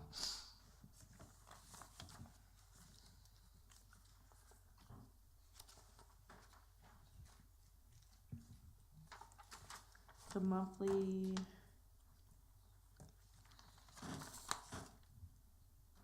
invoice for December. I'm sorry, you're correct. It was December, but it was dated for January 7th. That amount is $16,222.50. Okay, so the motion is to approve that the mayor sign and approve the December Sands Anderson invoice for $16,222.50. In future And, invoices. yeah, and that will be the future monthly invoice amount for her to sign until we have a new city attorney. Okay. Is there a second? Second. Any other discussion? All right, Madam Clerk, will you finish writing? Can I have a roll call, please? Mayor Gore, Yes. Councilor Denton, Yes. Vice Mayor Bennett, Yes. Councilor Randolph. Yes. Councilor Holloway. Yes. Councilor Parkton. Yes. You guys. Next item, almost finished, ownership of the agenda. So this is another thing that's come up because of past experiences. Can we table this one until the city manager's here? Okay, you were parking lot this one? Yes, ma'am. All right. Next one is agenda packet deadlines. So my question is on this, we already told the clerk that she has to follow hard deadlines for the agenda packet. my question to council is now granted, as of late, we've had some issues because the office has been moved and her computer was down and stuff like that, so the packet didn't go out. But normally the packet goes out on Thursday afternoons, and we have our meetings on Tuesday night. That gives you 4.5 days to review the agenda packet. Are you still fine with that? Yes? Yes. That's Okay. fine with me. So one thing, No, I was just saying that was it's fine fine with you? me. Okay, so one thing I was gonna ask for council is two things in addition to this. Council, I talked to the clerk this weekend. One thing, until we have this new system in place for the agenda creation, she has to manually make the agenda packets. And I don't know if you've seen her do that process. She'll say it's fine, but it's actually ridiculous. So it really takes all day to do. It's really old and shouldn't be a process. It's ridiculous. So I would ask for council to consider, until we have the new system in place, to allow the clerk on Wednesdays, or on Thursdays, to be unavailable unless for emergencies, because that is what former clerks have done, to make sure they can get their packet out on time without having to rush. This is not what we discussed? No. What did we discuss? No, actually, I believe everyone is fully aware that there have been many issues with the minutes. That was the next item, not that one. Oh, but that's the only one I asked for time for. I didn't ask for time for the agenda. I only asked for time so I could focus and concentrate. Okay, That's all I wanted. the minutes is the next one, but the agenda packet, you have people going in and out your office while you're trying to create the packet, and it prolongs it. And you were there until almost midnight trying to make this packet, the one that we have right now, because of the process. And that is absolutely ridiculous.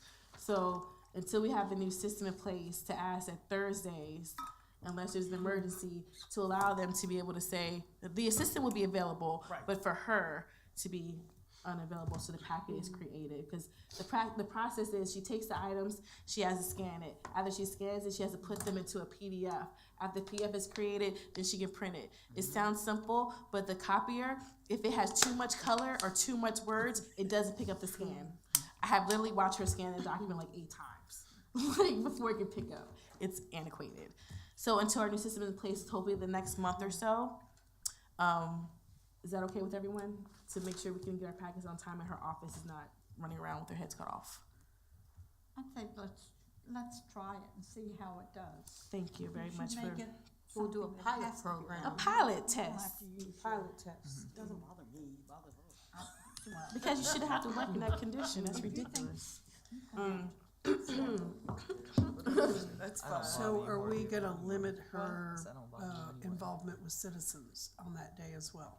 Ma'am? She'll go through her assistant unless it's an emergency, then she'll get it. Is her but- assistants, is the assistant to a point, and I know right now we're not there, but normally an assistant would be able to handle just about everything a citizen would come in for. Well, yeah, she'll do, but they also have the city clerk. That's why, to your earlier point about the constituent, Ms. Pershing should be available too.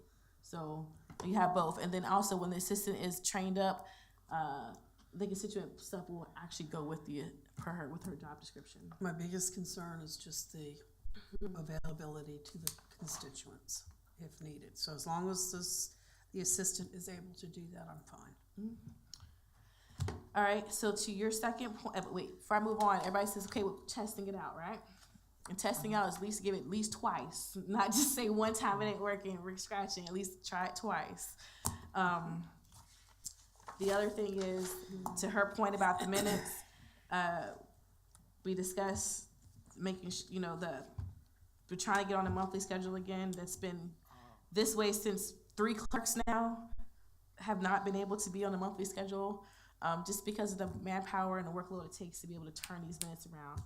So the clerk actually made a great recommendation, and she checked to see what prior clerks have done in the meeting, the morning after the meeting.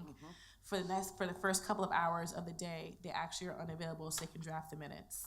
So that would be when they're fresh in their head the next morning, and if anything, the draft will be done immediately. Well, So- it stops what happens is you're sitting there and you're recording your vote. And 3 people come in your office and you have a conversation and they want you to come see this, and you gotta do this, and oh, let me do your notary. And then you go back to look at your vote and you think you got it, but you missed one.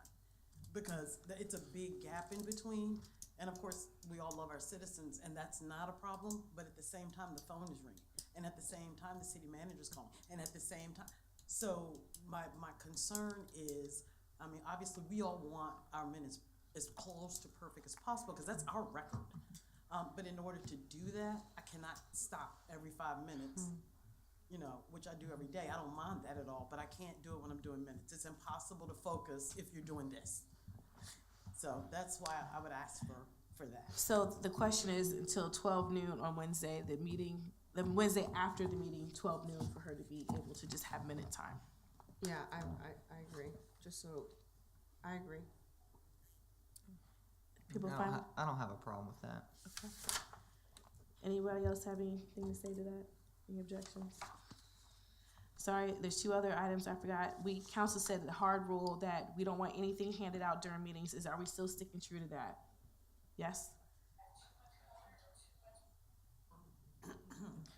And is council still sticking hard to the rule that if it's not submitted in a timely fashion, the clerk can remove it from the agenda? That's in your rule. I know, I'm just making sure. I'm okay, but I have to add one. I want to make sure that anything that is postponed from the prior meeting get put at the top of the list to the following meeting. Okay, we need to add that. Okay. We'll make a note to put that back. Done with that section? Yep. Next thing we talked about last meeting, I said to transition from being paper to electronic. We talked about that in the back briefly. Just want to make sure we're transitioning to electronic copies of things. So those when we get the new system in place, everyone will know when we're going to try to start the real transition. The council members who wish to still have paper package, you can have that. Is you guys fine with that? For those who want to move electronically, you have it. If you want paper, you still get your paper. Cool with that? So we just tell the clerk that if we want paper, she'll do paper. That's fine with me. Yes. Yeah, because this is a transitioning period, you know. I know a lot times you want to have that paper so you can take your notes on the paper. Right. And then some are, you know, we just have a diverse type of style. So I think that's great. to incorporate both. Thank you. The IT department came to the clerk with the idea regarding being able to see everyone's screens and be able to control the monitors. We talked about that in the back. At the end of the year, we want to see if there's leftover money to put little monitors on the counter, so that way we can see say, for example, the city attorney says, here's a point of order, rule 405 XYZ, Robert's order says this. He'll be able to share it on the screen. You can see exactly what he's referring to. And at the same time, if you're doing a presentation, as opposed to them scrolling, you can scroll yourself. And that was something that came from the IT department in terms of our IT upgrades to make us into the 21st century. Talked about that. You know what I'm gonna say.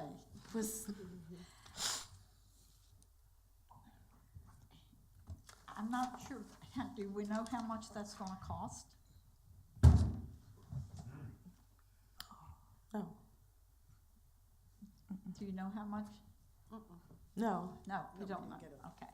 Because wasn't what we said last year, that any leftover money in our budget, we would divide evenly between the 7 counselors for our ward improvement fund?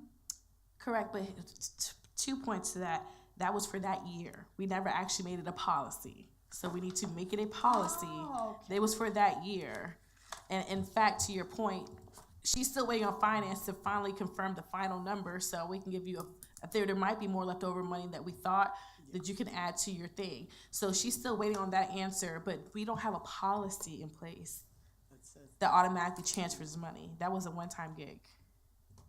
I did not understand it that way, because we met and formed a policy. No. I mean, we did a form. The budget resolution, what I'm saying, we plan to do it, but I'm saying the budget resolution needs to say that for the next year. The budget resolution says that all leftover money goes to the general fund. What we did was vote to make an exception, so moving for this budget cycle, we'll have to do the same thing. Okay, as long as we do the same Yeah. thing. Okay, I don't mind, but I want that leftover money going back into our wards. Well, And that's actually her And- leftover money, not yeah, our department's well- leftover. It's IT's leftover money. That's why she came with her suggestion. Well, I think we need to put a want and a really need. It's her leftover money, not council's. That's what I'm saying. The IT director came with the idea about what she would like to do with her leftover money So to improve she's- this. So it's gonna be her money. Yes. Okay, if it's. And if it's not, then she'll if come it's not before coming out council. of our fund and won't affect us, I have no problem with it, but I don't, So can we just say, let's just say this, because I can't guarantee. I don't want it changed. Well, it's not set in stone now. So what I'm saying is, how about when that time comes, she come back with a presentation to council? There's no need to waste her energy in looking into this. Okay, as long as she knows that it's not gonna come from council. Well, you can't say that because we haven't voted on it. So it's a council decision. That's your opinion. So I can't say don't come back to council when we haven't voted on that. So what I'm saying is to have her come. Madam Clerk, I see your facial expressions. Do you want to add to this? Yeah, for clarification. Oh, I'm so sorry. No, I'm I saying I'm wasn't- asking you because it was something with you too. No, I was trying to figure out where we were going with this so that I could, because again, if you guys are making a decision about money, we need to vote. Right. So that's why I was like, my face was wrinkles. I was like, okay, are we going somewhere? Is there No. a motion on the floor? I'm What's only happening? asking to see if there's enough interest for her to move forward the Okay. exploration of coming back to council. I'm not saying yes or no. It's for her to know if it's worth her energy to continue to look into this. That's fine. I mean, we're not voting on money. All No. we're doing is just asking her to give us a proposal and just with facts and figures. Yep. Okay. So we did that. Last meeting I asked for, is everybody cool with that? To ask the IT, allow IT to be able to continue her I research, just not was to act. clarifying it was IT, yeah. Everybody clear with that? Yes. Last thing I have on this section is, I asked for council the clerk to put the boards and commission minutes online.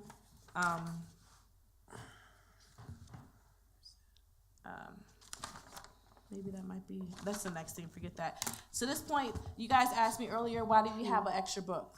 Remember, who asked me that in the back? Somebody said, why we got an extra book? It's because trying to save paper, right? We're trying to go green in Virginia, in Hopewell. Again, she has to print this packet each time we have a closed session to talk about boards and commissions. It's the exact same material printed over and over and over again. That is waste of manpower and waste of paper. So ask council to keep your binders if you guys are okay with it. And if there's additions, she'll give you the additions to put into your binder. That makes sense. That's what I thought we were doing. No, you just get new packets each time. Get a new packet. You get a new packet each I time. have a library of binders. That's why I give you a new one, because I want you guys. Well, to her point, she said people don't bring them back, and then y'all complain, and then she had to go downstairs and print. So can we make a decision that if you don't bring it back, you without your packet? I missed the memo. I didn't know we were supposed to bring back our folders. I mean, could that be the understood? I have it like stored in a library. Can we hold ourselves accountable to say if we don't bring our binders back, then Yeah, that's fine. it's up to us? I don't think you can, I mean, I wanna hold us accountable, yes. I want us to. Well, she'll have a spare binder. We talked about having one spare. Yeah, we can't, We'll have a you can't spare. leave somebody without one. Yeah, we'll have a spare, but don't think that you just come get the spare. Right. Don't get the habit of I taking would the spare. prefer if she send it out to me, I mean, and maybe others too, where you don't even have to print it. You just give me the updates electronically and I can print them myself. I don't think that we can do that because it's close to the. Okay. The new form contains more confidential information. Okay. The old one didn't, and so we could email it all over the place. Right.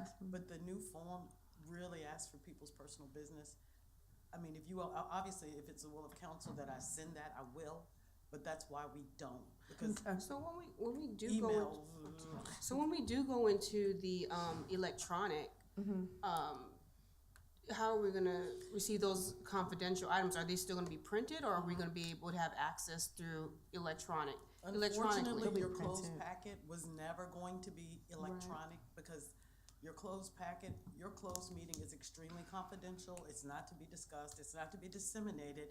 And on my part, I don't want any mistakes, accidents. I hit send by mistake. That ain't happening. Right. Well, what about Not at encrypting? Encrypting the, We can do that. because I But think not that if, all of our council is there. uh-huh, So obviously, if that's something you guys want me to look into, as long as I can make sure everyone gets adequate and proper training, I'm happy to do that. sure. But I can't make that decision. How about baby steps from So now? let's- We'll just so, go yeah. with the little bit we got But we here. could do both. I mean, you I know, can do so encryption let's- or whatever you Okay, want, let's but recap. some people can't. Okay. Council agrees for right now that we're gonna stick to our binder that we got tonight. That we're gonna keep our binders tonight. She's gonna give us inserts. She'll keep a spare, just in case people don't forget to bring theirs. And we're only talking about the closed session. Close binder. the TBR packet. Yes. The binder, TBR Yes. binder in particular. She'll keep a spare, and that in the interim, she'll look at encrypting with the ID department, because you never know, we might be able to do that now. Is everybody okay with that? Yep. Okay. And I'll admit, I'm notorious for forgetting my binder, so that's why I thought about the spare. Well, we need to be returning, we probably need to be returning some of this, because this is all money. Yeah. So I've got plenty of them to give you.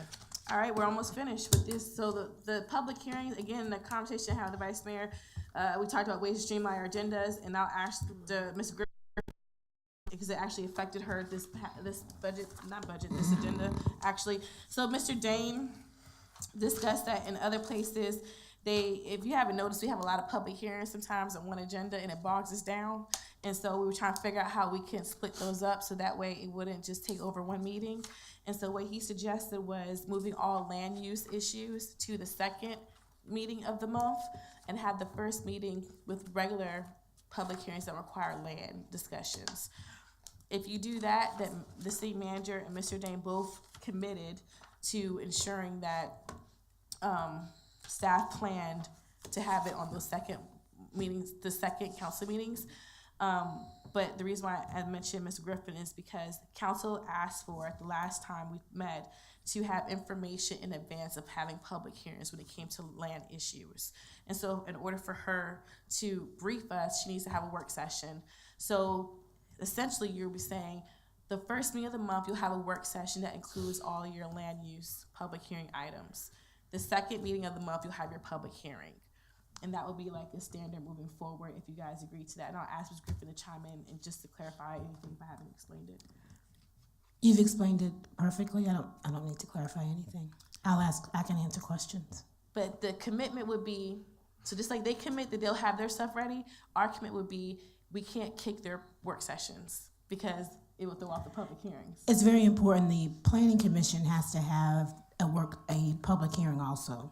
They have their public hearing usually the first Thursday of every month. When they do that, we like to be able to tell the citizen who is requesting a land use item when they will come to council. And council also has a particular deadline that they have to hear. Usually it's 60 to 90 days. So if we keep on kicking it back, then you stand the chance of legal action because you haven't had the public hearing. So if anything, this might be able to streamline your process. You can give hard dates to people now, right? Be very helpful if we could do that. Anybody have any comments right now? Is it clear, kind of the suggestion?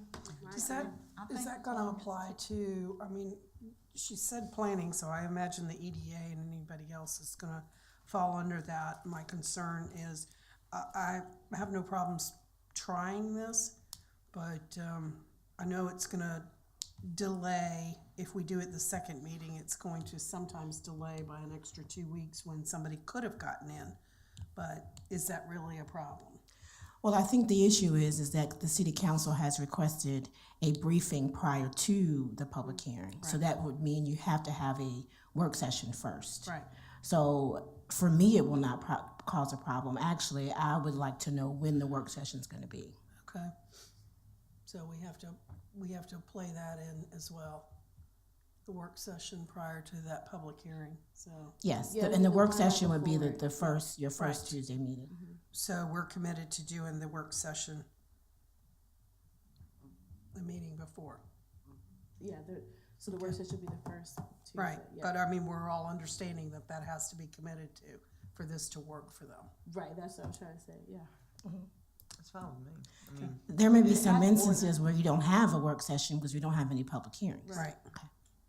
if it helps streamline the process, I'm all for it. And this is land use and zoning, to be clear. Does anybody have any issues with that or the other, wanna pilot that out? Okay, again, pilots at least try and get twice, so say 2 months to commit to piloting it out. All right, next item is the video recordings. I talked to you guys about this in the back as well. Thank you, Ms. Griffin, by the way. Talked to you guys in the back about this. There's 2 items in particular. The clerk does not, well, the clerk maintains council chambers per our charter and our ordinance. However, she does not maintain the Council Live, and if you haven't paid attention to the website, Council Live is actually down right now. They have not been on the website. So we don't know why. I asked for her to actually wait to check on that until we have this discussion. This is a perfect example of what I was trying to relay in the back. People are gonna call her and ask her what's going on because that's what she's supposed to be maintaining, but yet she has no control over it. So it should be where she should be able to work with IT directly to make sure that this is up and running, and if there's any issues with scheduling the recordings, that it should come from her because she's responsible for all of our record keeping, including the minutes. The video recordings are held in her office. She manages that, not the IT department. So what I mean by that is IT will be the people to do it in the system, right? But in terms of her saying, this is up, I need you to put it up, or start the tape at 5:30, not 10 o'clock, she'll be able to do that, but they will execute it. Because this is all under recording for the meetings, which is part of record keeping. So what I'm asking for is for council to agree that she'll be the person to authorize when the tapes are to be live, and if there's any issue with Council Live, for her to tell IT what to fix on it, since it's under her area. Because right now I don't know that I can agree to that, only because I think Ronnie is the keeper of the tape. I think she is the one that is tasked with that, but I'm not sure that Ronnie always, the clerk, is always able to control or even have knowledge as to why IT has not had something that works. And so to put her in that position of being responsible, I think we should put IT as much in that position as anybody, if we go that direction. But I think you're making my point. Okay. She should know because it's under her authority, and she is the keeper of all of these things. So when this system is down, she should have been notified that it was down or taken down. She shouldn't have to find out about it because she went to go do her minutes. Don't disagree with that, but I don't. So the responsibility, ownership is what I mean by is the authorizing should fall on her, but the ownership for it being done or not done should fall on IT. That's correct. Because that department, and by bringing in that department, you also bring in Mr. Altman, who that department reports to. That should be another goal and objective, that his reports to him do so in a timely manner, and he must ensure that the workings of those departments are doing what they should be doing. And that's not Ronnie's job. Well, you know what I'm saying? Maybe we should park like this because I agree with, maybe not, because I agree with you. I agree with everything you said. The only thing I would add to that is per council's current rules, any of our appointees, the manager, the attorney, or the clerk, can communicate with staff. And so since this is the example is what I was trying to say, there's some nuances to this.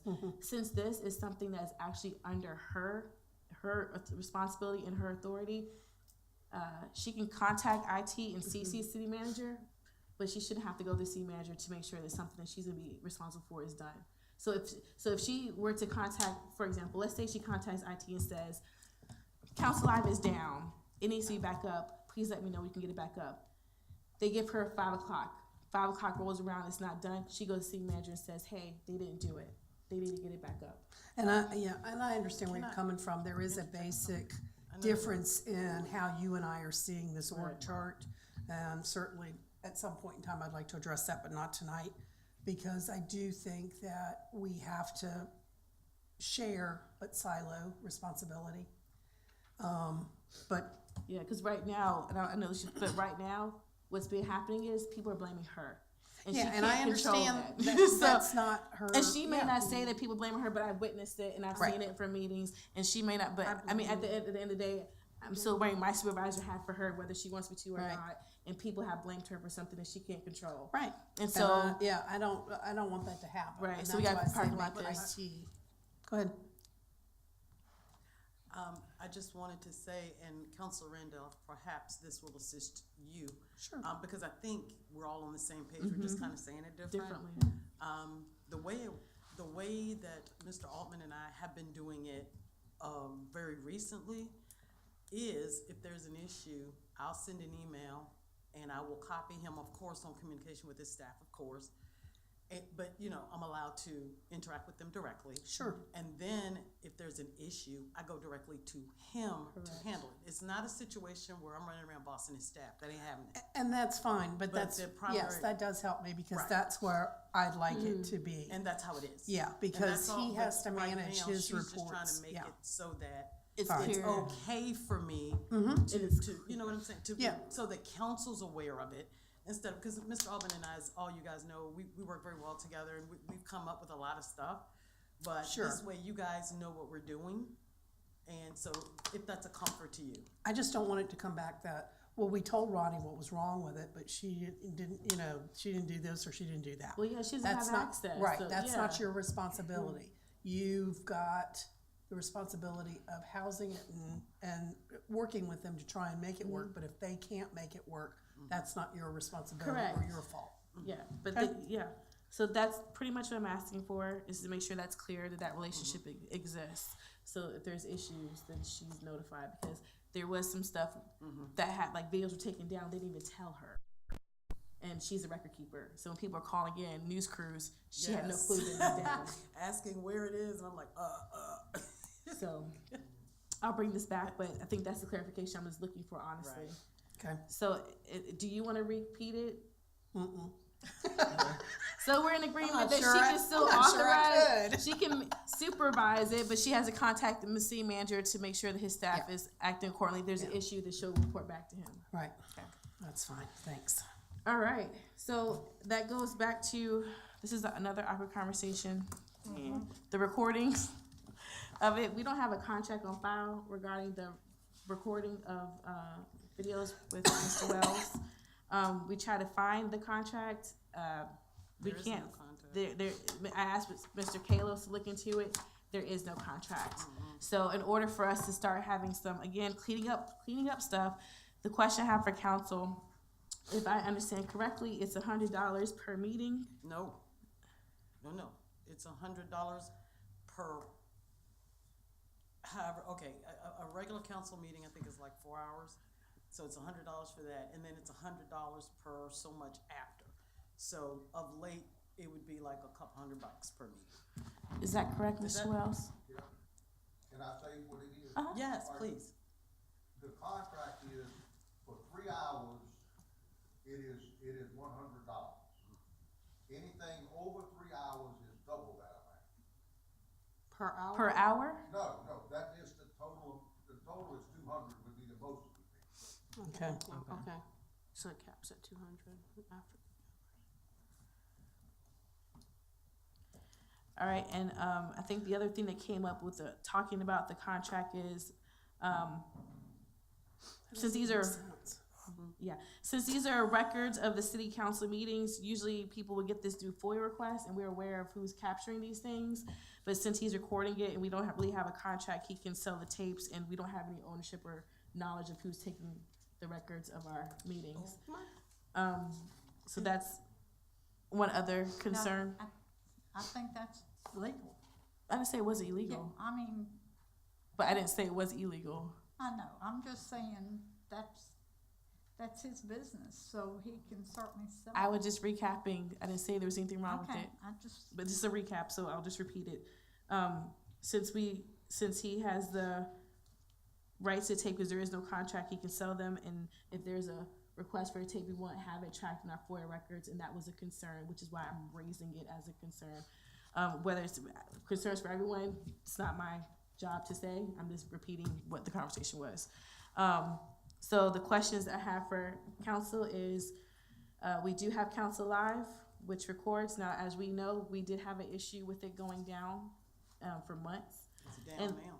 In the past, it's technically down because it's off the website.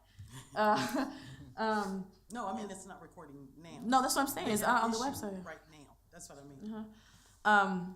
In the past, I know that there was an audio recorder over here. That is correct.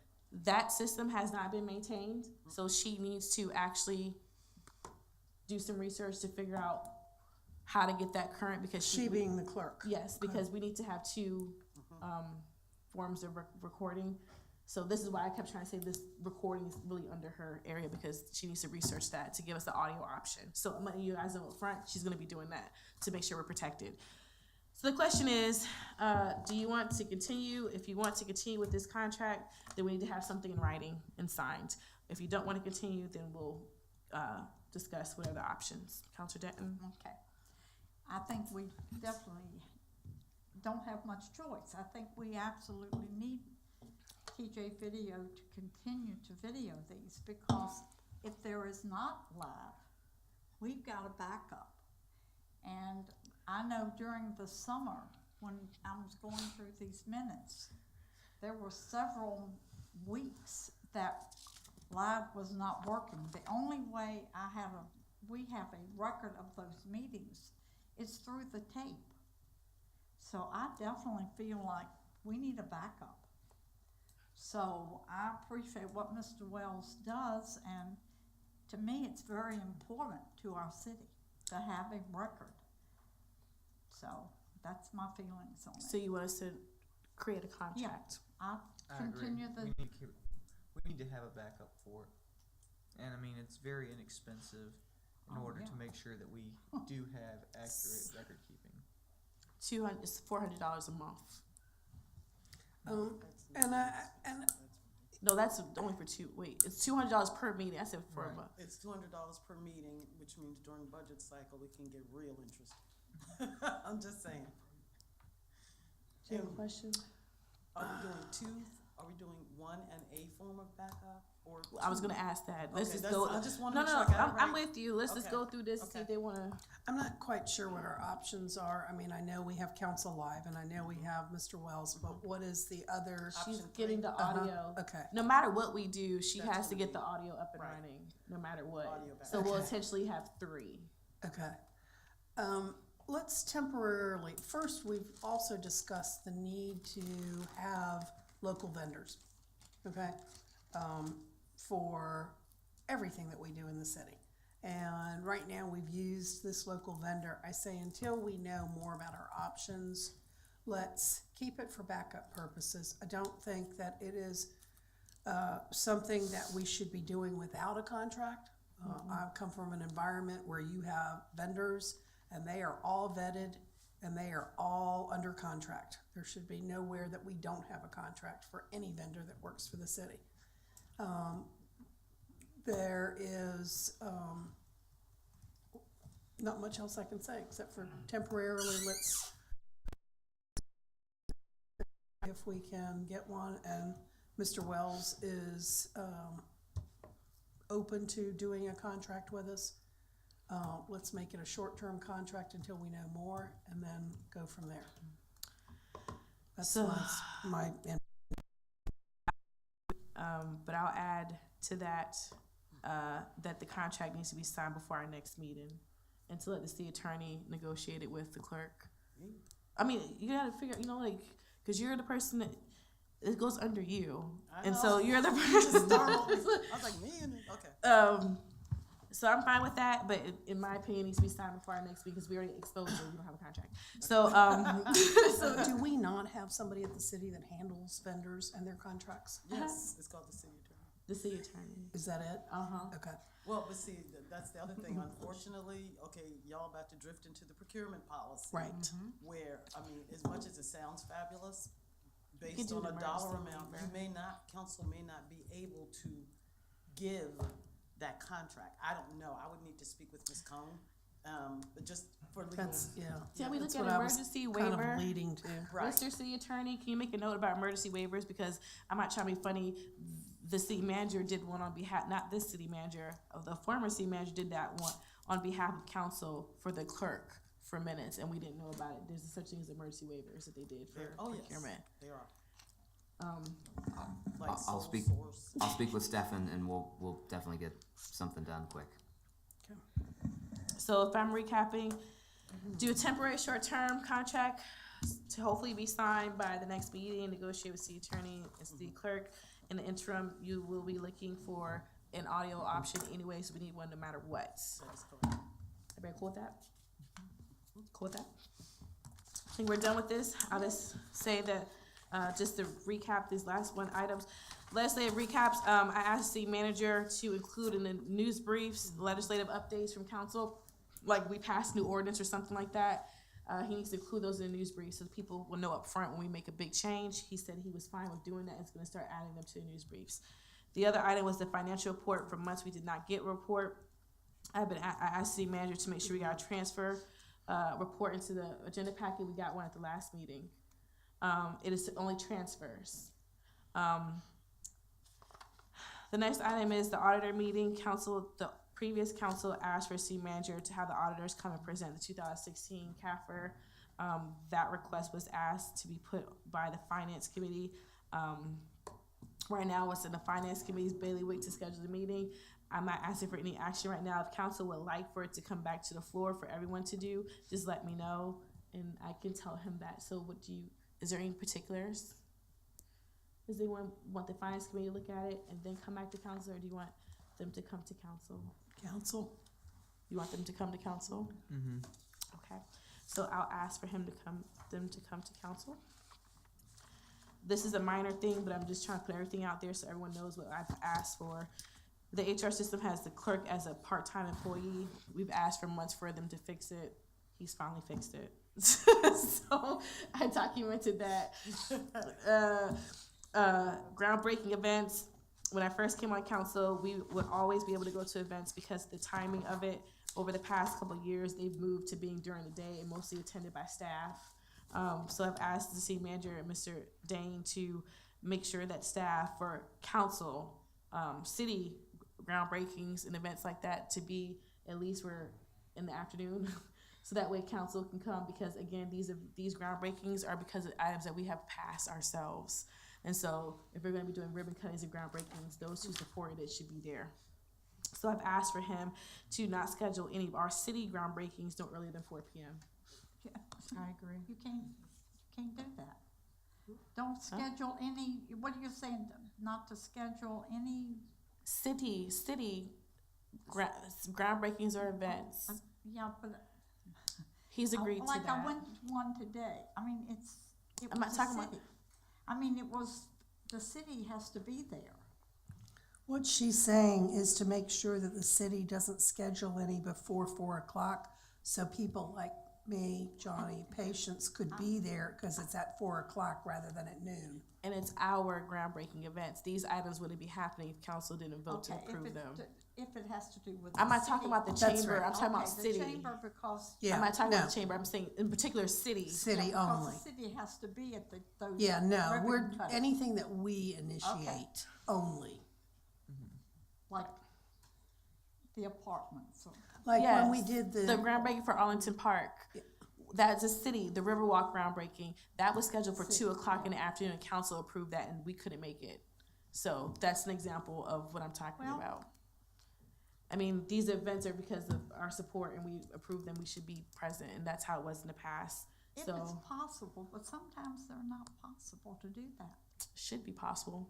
They're all organized by our staff. It's not anybody else's issues. If chamber or anybody else, we're not talking about them. Just when the city has, say for instance, they want to dedicate the police department, it's a city issue. We're asking them to do the dedication of that at 4 o'clock so we can all be there potentially. If they were to do it at noon, I couldn't come. Patients might be able to come. Johnny couldn't come. Well, If it's on every other Right. Monday. I wouldn't say it, but I know our former mayor came and told a lot of them she'd have to take vacation. But if it was so that they couldn't be. It has nothing to Not that It's ability. not just the Not mayor, everyone. it's everyone. Every- It's giving everyone. more of council a chance to be at some of these events that we might not be able to be at. Because if you could think about it, you're commuting from a Williamsburg, right? Yeah. And that takes about 45 minutes to an hour, depending on traffic. Mm-hmm. So you're taking the bulk of your day, maybe even 4 hours. Yeah, I know. So She what did I'm it. saying is that it would be a great idea. It'd be great for us to be able to attend, and 4 o'clock would be a Reasonable time frame. Yes. You still have to take off work early. Don't get me wrong. You still have to, like for you have to leave at 3. For me, I would have to probably leave at 3:15, 3:30. But the point of this request is to make sure that council was more visible. Because as I said before, when I first came on council, we were able to attend these things because they were scheduled at a reasonable hour.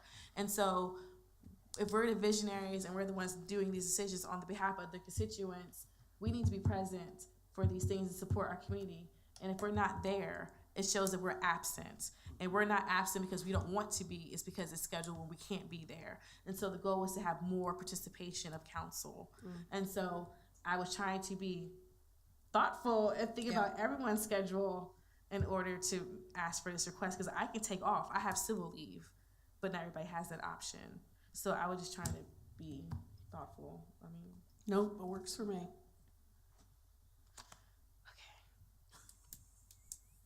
Is everybody cool with that? Yes. Okay. The last thing is, I know we have the time running short. Business packet. This is just something from previous councils. We used to get verbal ask for economic development deals or any type of incentive. And so we've asked for stuff to be given to us in writing. Staff has gotten much better at doing that, but we don't have anything formal to say, here's a development idea or request. So I talked to Mr. Dane about it. He's already working on a packet. I don't know what's in it. So I'm just letting you guys know. So it's letting you guys know what we talked about. So. And I've seen from the end of last year, I've seen some, because economic development was working with them as well. Okay, we entertain a motion to continue the meeting past 10:30. I would like to make a motion to continue the meeting past 10:30. Second. Discussion. Roll call. Excuse me. Mayor Gore? Yes. Council Denton? What's this for? This is to continue the meeting past 10. No. Okay. No. Okay, Vice Mayor Bennett? Yes, yes. CCRs. Council Randolph? Mine's a request, not action. Council Randolph? No? No. Council Holloway? Yes. Council Hartman? Yes, Uh-oh. I know. We gotta get it done, folks. We gotta get it done. I just don't want to be here to Shouldn't put it on the agenda. If you see the agenda's too long, you don't do that. Well, be quick. So That's all right, let's go. to keep it moving, thank you guys for doing this. I have a list of the parking lot issues. I appreciate it. This, when we decide, I will type up, give to the clerk to get back to y'all. And my goal will be to incorporate in rules, procedures, or something like that, so it's official. Let me just ask this now. Yeah. If we come up with an additional question over what we've seen tonight, do you want them sent to the clerk? Do you want them to go to you? If, before the next meeting, where do you want? Can you send, thank you for asking that, so we can be upfront. Send them to her, CC me if you don't mind, so I can keep it, send it to the clerk. CC me if you do not mind, so I can add them to, I have the document, so I can edit the document. But to her for record keeping, so everyone knows is going to a staff member. And please, if you have anything that you want to add, please add it to this. This is the goal of this is to try to streamline our processes. Okay? Appreciate it. Next item, IR2, that is me. I'll make mine quick. Oh, and it's so good that Dr. Griffin is here tonight. Yes. You know what? It's a blessing. You know, I planned that. Oh. So the reason, because the seeds of opportunity, again, we'll talk about that later on, It was a grant program that we have with the City of Hopewell and National League of Cities, and it's about equity and opportunity. And one of the items that we talked about was health and housing, and that was the focus of the grant as well. And we talked about an idea that we want council to support, but unfortunately, we realized that addressing the health of housing isn't something that we can create a department or office around because it already exists. So what we said is we can address it per code. And so this is a one-off thing from the Seeds of Opportunity grant that we wanted to present. I asked for this to be on the agenda for last year, but it was withheld because they wanted to hold it till the new council came on board. So all I'm asking for council to support is asking for the director to come back with an updated version of the rental inspection program, preferably the one that should have been adopted years ago. Because right now, well, I'll let you say what the issues are that you recommend, well, that you know. Well, there's several issues. One, there is really no teeth in the ordinance. There is a minimal fee of $50 if a property owner does not have an inspection. And with that $50, there is no way to put a lien on the property if they don't pay. They just have an outstanding bill. Also, after you have had an inspection that you've passed, we don't come back to your property for 4 years. There's also several properties that we would like to inspect, but they are not in the rental inspection area. There's only 2 areas right now. That is the B Village, and that is also City Point. So I know to have an additional person put on staff for that. And we were also looking to make several changes to the ordinance. And what council agreed to at that time was to hold back on making any changes before the 2016 CAFR was completed so that everything could be done at one time. So if you're ready to move forward, we have several changes that we think should be made to the rental inspection program. And I will add, everything you said is absolutely correct in terms of the staffing. Just keep in mind that we're rounding the last phase, the last 2 CAFRs. So we need to have the discussion about how to change the code before we have the discussion about staffing. So I think we need to start the conversation now, so that way when we're on budget cycle, which we're coming up on, we'll be right on target. Councilor Randolph? I was on this committee in 2003-04 that came up with this rental inspection program.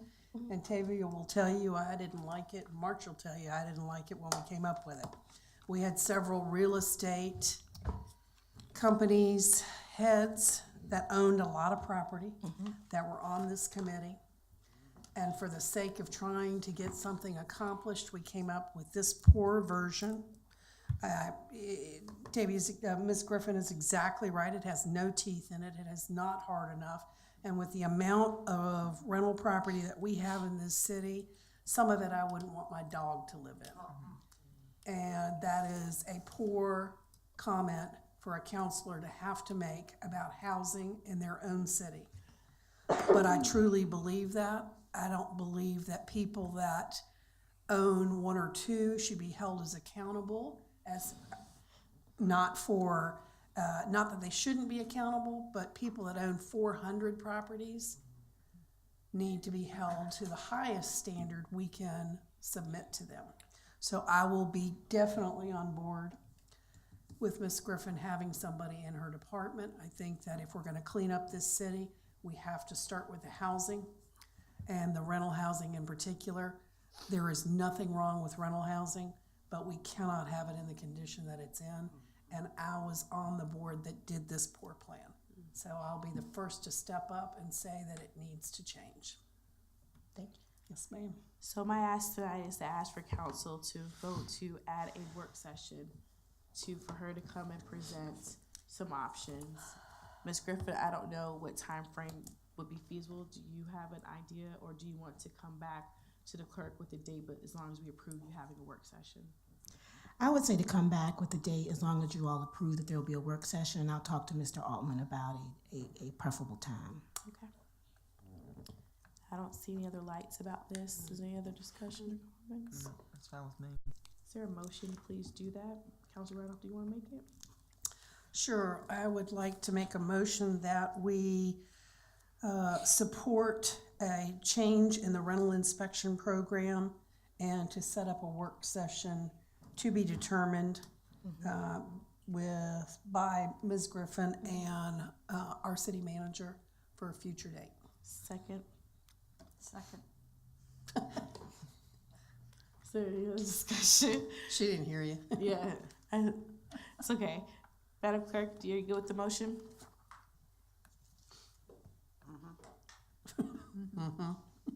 Oh, I'm sorry, what? You go with the motion? To support a change in the rental improvement program. Rental inspection Rental program. inspection, I'm sorry, I was just looking at the I. It's okay. Program, and set up a work session to be determined by Ms. Griffin and the city manager. Yes, ma'am. There's no discussion. Can you do a roll call, please? Certainly, Mayor Gore, Yes. Councilor Denton, Yes. Vice Mayor Bennett, Yes. Councilor Randolph. Yes. Councilor Holloway. Yes. Councilor Parton. Yes. Thank you. Next item is IR3, real estate delinquency. The reason why I asked for this not to be held is because I'm just asking for council's consideration, not to actually take action on anything. One thing I observed is that council code says that in order for you to get a, business license, your property taxes must be paid in full and current. However, your real estate taxes do not have to be paid in current. And so one observation is to make them the same, because the real estate taxes is how we get our bread and butter for revenues in the city. Right now, I think we have about $2 million in delinquent taxes that have been collected. No? Down to $1 million. Madam Treasurer said down to $1 million. So if you look at that, this is the opportunity to start trying to recoup that money. So I have one ask is for council to consider language. I already talked to the city attorney. I had a meeting with Vice Mayor, the Madam Treasurer, the Deputy Treasurer, city manager, and assistant manager about this. It was a promptu meeting, but they're looking at options. So that's one thing I wanted to talk about. The second thing that came out of this conversation is there's two other points. One thing that we observed was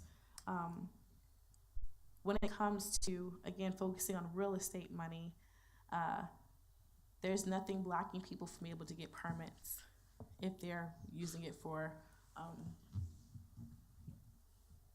there's a code section. Go ahead.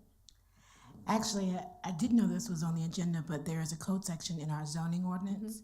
And so I cannot tell you why in the past this was not being implemented, but we have started implementing this. And several people have come to the office and been surprised when they could not get land use permits because they are not paying their real estate tax. And what we do, we coordinated with the treasurer's office, and we can see that through the Munis system. So y'all fixed that already. We work fast and hard. We've coordinated that already, and so we of course don't talk to them about what they owe, how much they owe. We send them down to the treasurer's office, and they know then that they are delinquent if they don't know it already, and they do not get business building permits or any other land use permits. We would like to add that for business license, because if someone comes to the office, the first thing they do is get zoning approval. And in looking at that, we do not consider the zoning approval the same thing as the land use. So if you add that, we also would not be able to give them their zoning approval for a business license. So, okay, zoning approval. Now, you can do that for individuals, but you cannot do that. It's for the property It's for owner. the property owner. Okay, for property owners only, but if the business is an LLC or a partnership, you cannot.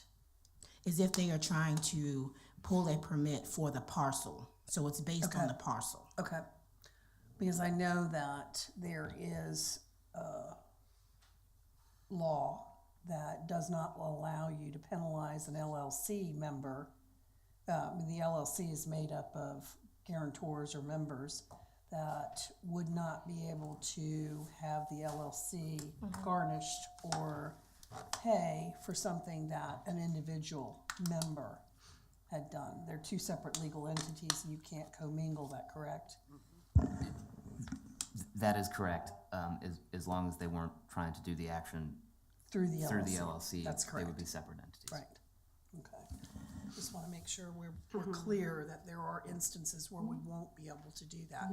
But if we can, let's do it. So, shout out to the treasurer's office for jumping on that. Thank you so much, and thank you for working out the systems. We talked about trying to link it in Munis. We didn't know it was possible.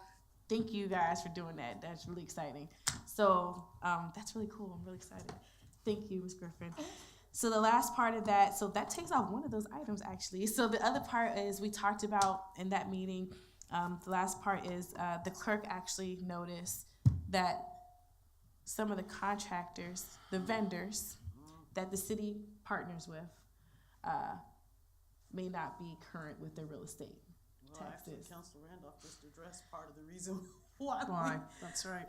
Yes. I've looked at a couple of them, and that's why. That's exactly. Because the real estate owned is in their individual names, and the contractor or vendor for the city is in a business name. Yes, ma'am. Correct. And so Or vice you versa. cannot. And Mr. Kalos addressed that in our meeting. However, there's instances where we can, if Yes. we want to, nip that in the bud where people do not have contracts with us to get money when they owe us money. And so that's why I was asking for support, to ask for them to start drafting up or making changes to the code so we can try to enforce something like that. I don't know if the treasurer, do you want to chime in on this? Because this is really something that really goes with your department. And it was an impromptu meeting, and you were very gracious to meet with me and provide options. Is there anything you want me to add or anything like that? I would say Arlington is very successful in making sure that they collect all that's due. And I did speak with the treasurer in Arlington, and she was complimentary of you all for even considering it. She said if she could get her council to back her on innovative ways to make sure that people who do business with the city of Arlington are actually compliant with their taxes, Arlington would grow even better than it is. So she said kudos to COPA. Cool, thank you.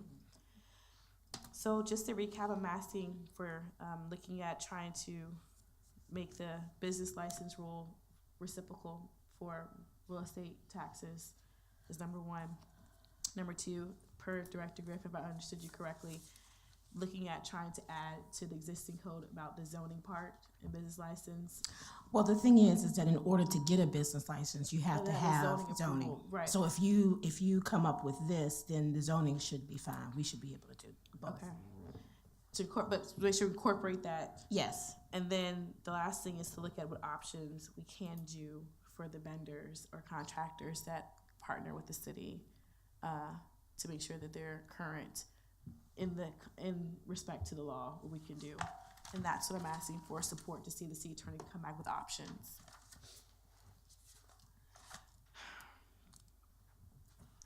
And can we get the city attorney to give us give us the options? If we give you the support, just have them give them directly to all of us. Put so on the we've agenda got as it. red lines, yeah. Yes, okay. Yeah, I'm fine with that.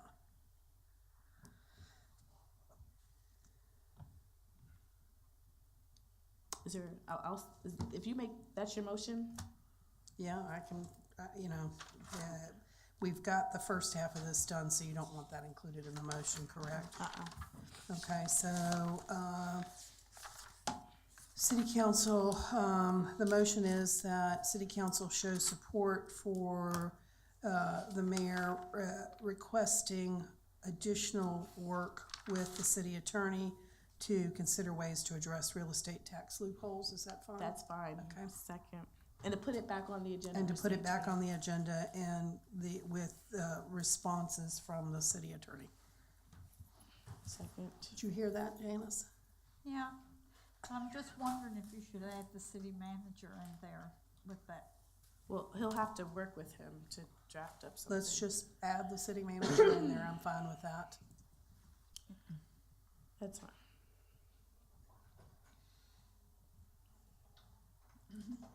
Sorry. Is there any discussion? You want to read it one more time? Probably not. And bring back. don't give a date certain for them to bring it back to council, is that purposeful? I would purposely like to see next meeting, or, but at least by March, end of March. In, second It's meeting? by the second meeting in March. Because they already started talking about this, about, Ms. Treasurer, I have how no long problem. ago was that? Was that like 3 weeks ago we had this conversation? I'm just trying to figure out what else is on the city attorney's. That gives them a month. We already List. had this conversation 3 weeks ago. That's 2 months. Let's do 30 days then, Second meeting in March? Madam Clerk. Okay. City council to show support for the mayor's requesting additional work with the city attorney to consider ways of addressing the real estate tax loopholes, and to work with the city manager and to bring back to council at the second meeting in March solutions. Is that correct? That's fine. Thank you. I don't have a second. I did. Thank you. Is it at the or by the? Okay, by the, That's fine. okay. There's no discussion. Mayor Gore, Yes. Councilor Denton, Yes. Vice Mayor Bennett, Yes. Councilor Randolph. Yes. Councilor Holloway. Yes. Councilor Parton. Yes. Thank you. IR4, I'll ask for this to be tabled. I just try to recap what I thought we talked about in the back, but this conversation needs to be continued, so I'll pull this if you guys are okay with it. Table to, The next meeting, the next regular meeting, and just FYI, we're not gonna be, I mean, I'll purchase my letterhead, but everybody else's letterhead won't be purchased until the conversation, okay. really? I'm just saying. Okay. I mean, No, that's fine. the letterhead part, Okay. That's fine. I mean, do you, Well, it's just, February. I'm just saying. I know, we need to have, I'm a- just saying. do you want your letterhead? Well, I mean, what about not generic either? Huh? Well, I mean, okay. Well, this is holding up this is holding up the process of procuring everyone's letterhead. So if everybody's fine with us, it really is holding it up though. If everyone is fine with us still purchasing the letterhead, but then having a policy on how to use it, would that be okay? Because we need to purchase the letterhead. It's like, Yeah, we do need to talk about the policy of using the letterhead, but I feel we should purchase the letterhead. me too. All right, and is it still the same? It has not changed since the last time. Each individual counselor is gonna have their own letterhead, each one of you. Yes. And that there will be no letterhead where there's all of you. No, they said to have letterhead with all of us, but the policy would dictate when it's used. Okay. I gave that to you. Thank you. Thank you. I got it. So how about everybody just make sure that so can you send out drafts of the individual ones so people can just approve it before they? Are we changing the letterhead? No. Or we're using the standard city format? No one's told me, so I've gotta ask, I'm sorry. I would like the standard. Standard format? Yeah, standard format, but I don't want to, we still have to discuss Right, the the policy and how usage. we're using it. Okay. The usage of the letterheads and not just, Okay.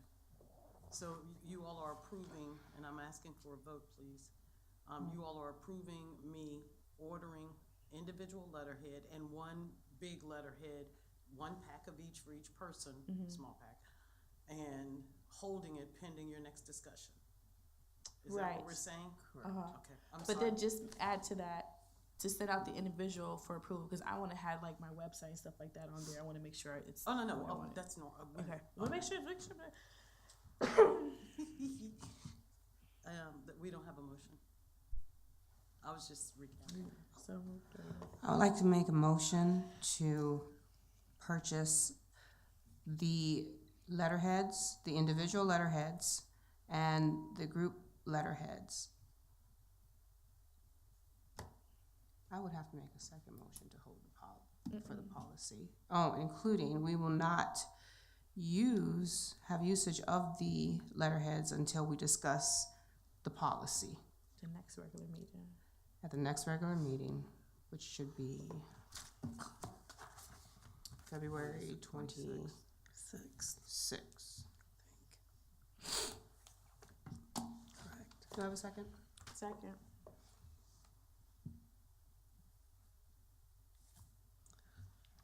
Mayor Gore, Yeah. Council Denton,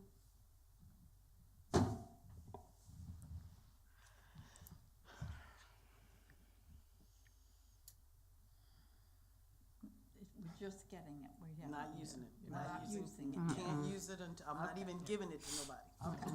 Yes. Okay. Vice Mayor, Yes. Council Randolph, Yes. Council Holloway, Yes. Council Parton. Yes. Thank you. Next item, item 4, no, I'm sorry, 5. There's discussion about, proclamation, certificates, and resolutions. Council, I put this on here only because council has adopted a policy. And I'll ask the attorney to jump in. Since council has adopted a policy, we will have to undo the policy or comply with the policy or change it. Right? Either change it, remove it, or get a new one. Which is changing it. Correct? Correct. So I put this in here to say, until this policy is amended, it needs to be in our rules of procedures or somewhere to people know that there's a policy that's already been adopted. There's a policy about proclamations that it was adopted. I think the packet information is, it's not the right information in the packet. It was adopted in 2014. And what's in the packet is the background information that was submitted, and it should include the minutes. It's way back here. I don't see the clean version of the policy. It's proclamation guidelines. The clean version's in here? I don't see it. Okay, well, my fault if I don't see it. I give you the, oh, thanks, you know what, I can see it, sorry. I'm on the way to end. Is that, the minutes to show that it was adopted, so people, will have record of that being the case. I apologize. My concern is, if I might speak, is that this does not give any guidelines about anybody that doesn't follow it, what happens. That goes to our consequences section I tried to say earlier. Sanctions with council. So we don't have any, that goes to the packet that we went through. That would need to be something that's added, is if we need to add sanctions to anyone who violates the policy. But right now, there isn't any sanctions. So to resolve that, you can make a suggestion now to add to it, or either you can wait until we talk about the next. I just want to bring it up so that everybody can have the knowledge that next time we talk about it, we probably should discuss whether or not there should be any kind of reprimand of any type should this policy be violated. My consideration is that you violate it, you pay for it yourself. But that's just me. I don't have a problem with that. Counselor Denton? Yeah, the information we got with the application to request city proclamation and the proclamation guidelines cover it pretty well. But I just would, if we could add all of that to it, the certificates, appreciation, follow the same guidelines. Well, that's what I was trying to tell you. It is in here. It's just as it titled that. It says, it's just not, it says a certificate of recognition or congratulatory letter is all a part of this, but it's just not in the title.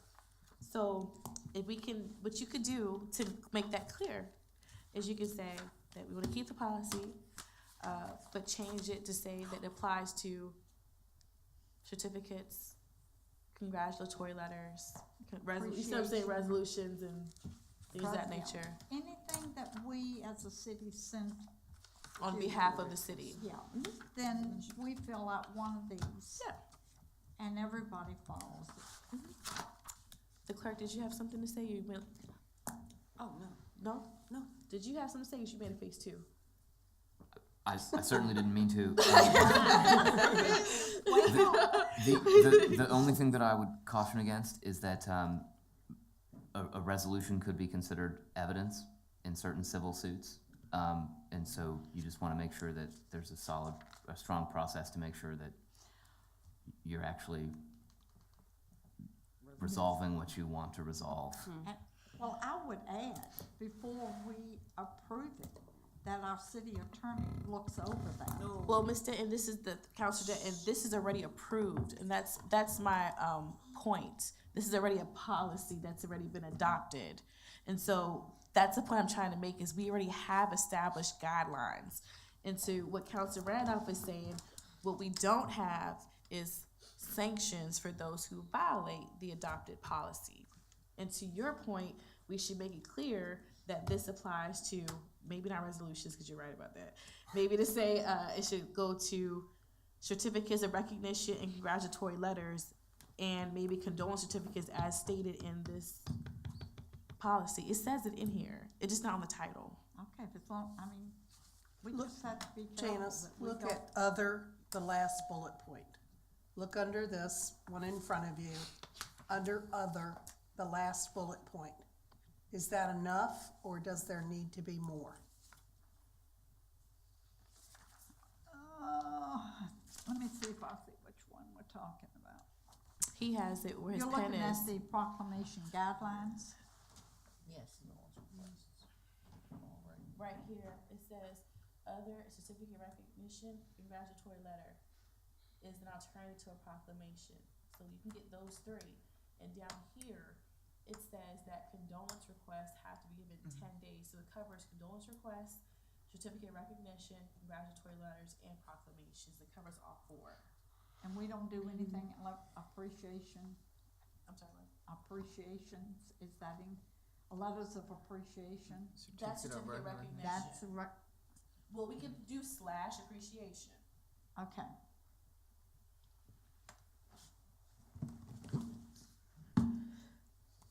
So if I'm hearing correctly, this covers everything.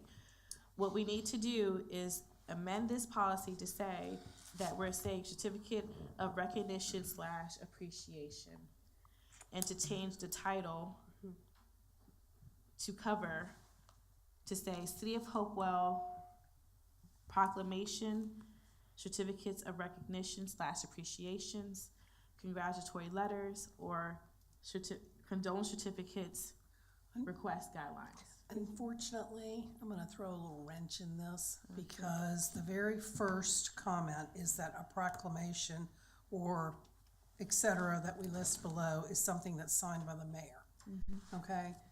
I think the problems that have just arisen are ones that are signed individually by councilors, which may not be considered part of this proclamation guideline if we don't get more explicit.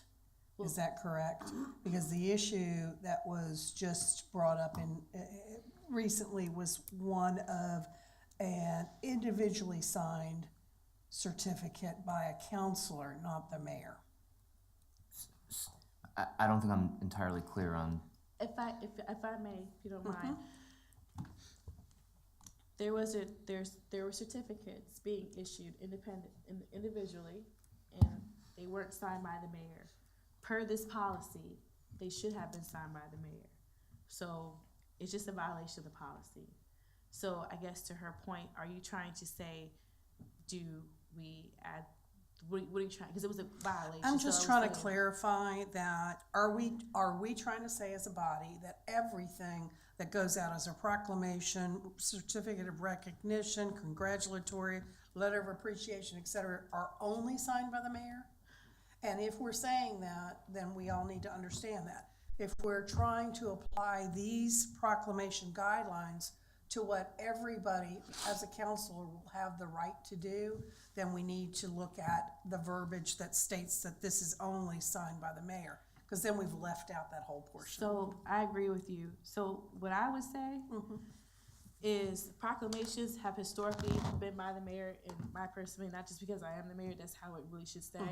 But like congratulatory recognition, appreciation, the letters and certificates, I would say to be signed by the mayor unless requested by the council member. So let's say you ask for appreciation letter, you have the authority to, if it's approved, then you have the authority to sign your name. So that way it's clear that people have the option. Who approves it? Per this policy, I would approve them. All these are under the policy right now. So they have to be approved prior to a signature of a council member. Per this policy that's adopted.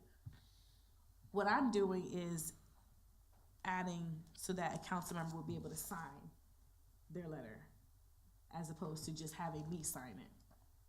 After approval. Correct. Right now, you don't have the option to sign your own letter. So if you add the option, after it's approved that you can sign your own letter, that gives you more flexibility to have something on behalf of you for your ward. But after approval.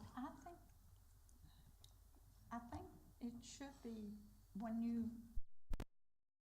see, that it should be signed by the mayor rather than individual, because what you're trying to convey is that we all are sending condolences or appreciation. And it's coming as the city of Hopewell. And that is, the mayor signs it. Would it be possible to table this? Because I have some I was more, gonna say the same thing. I have some more things I'd like to bring into this that, just for clarity purposes, because I'm not sure that. We could table it. I'm fine with table it, but I just want everybody to be on record to know that we have an adopted policy. So this is the current policy right now. The clerk needs to execute this policy until it's changed. Yeah, So with- that my whole with- point with was the making cha- sure everybody knew it was one in place. With So the we can table it. changes that we've made. We're not making changes. We're just gonna table it to another meeting, the next meeting. I've asked to You're not table it. gonna add resolutions or any of that? I've asked to just table it for Okay, now. okay. And we just, in the next meeting, bring it up again, Yep, but all that's of us fine. put our questions forward, because I've got a lot of questions. This is very poorly written. Yeah. Sorry.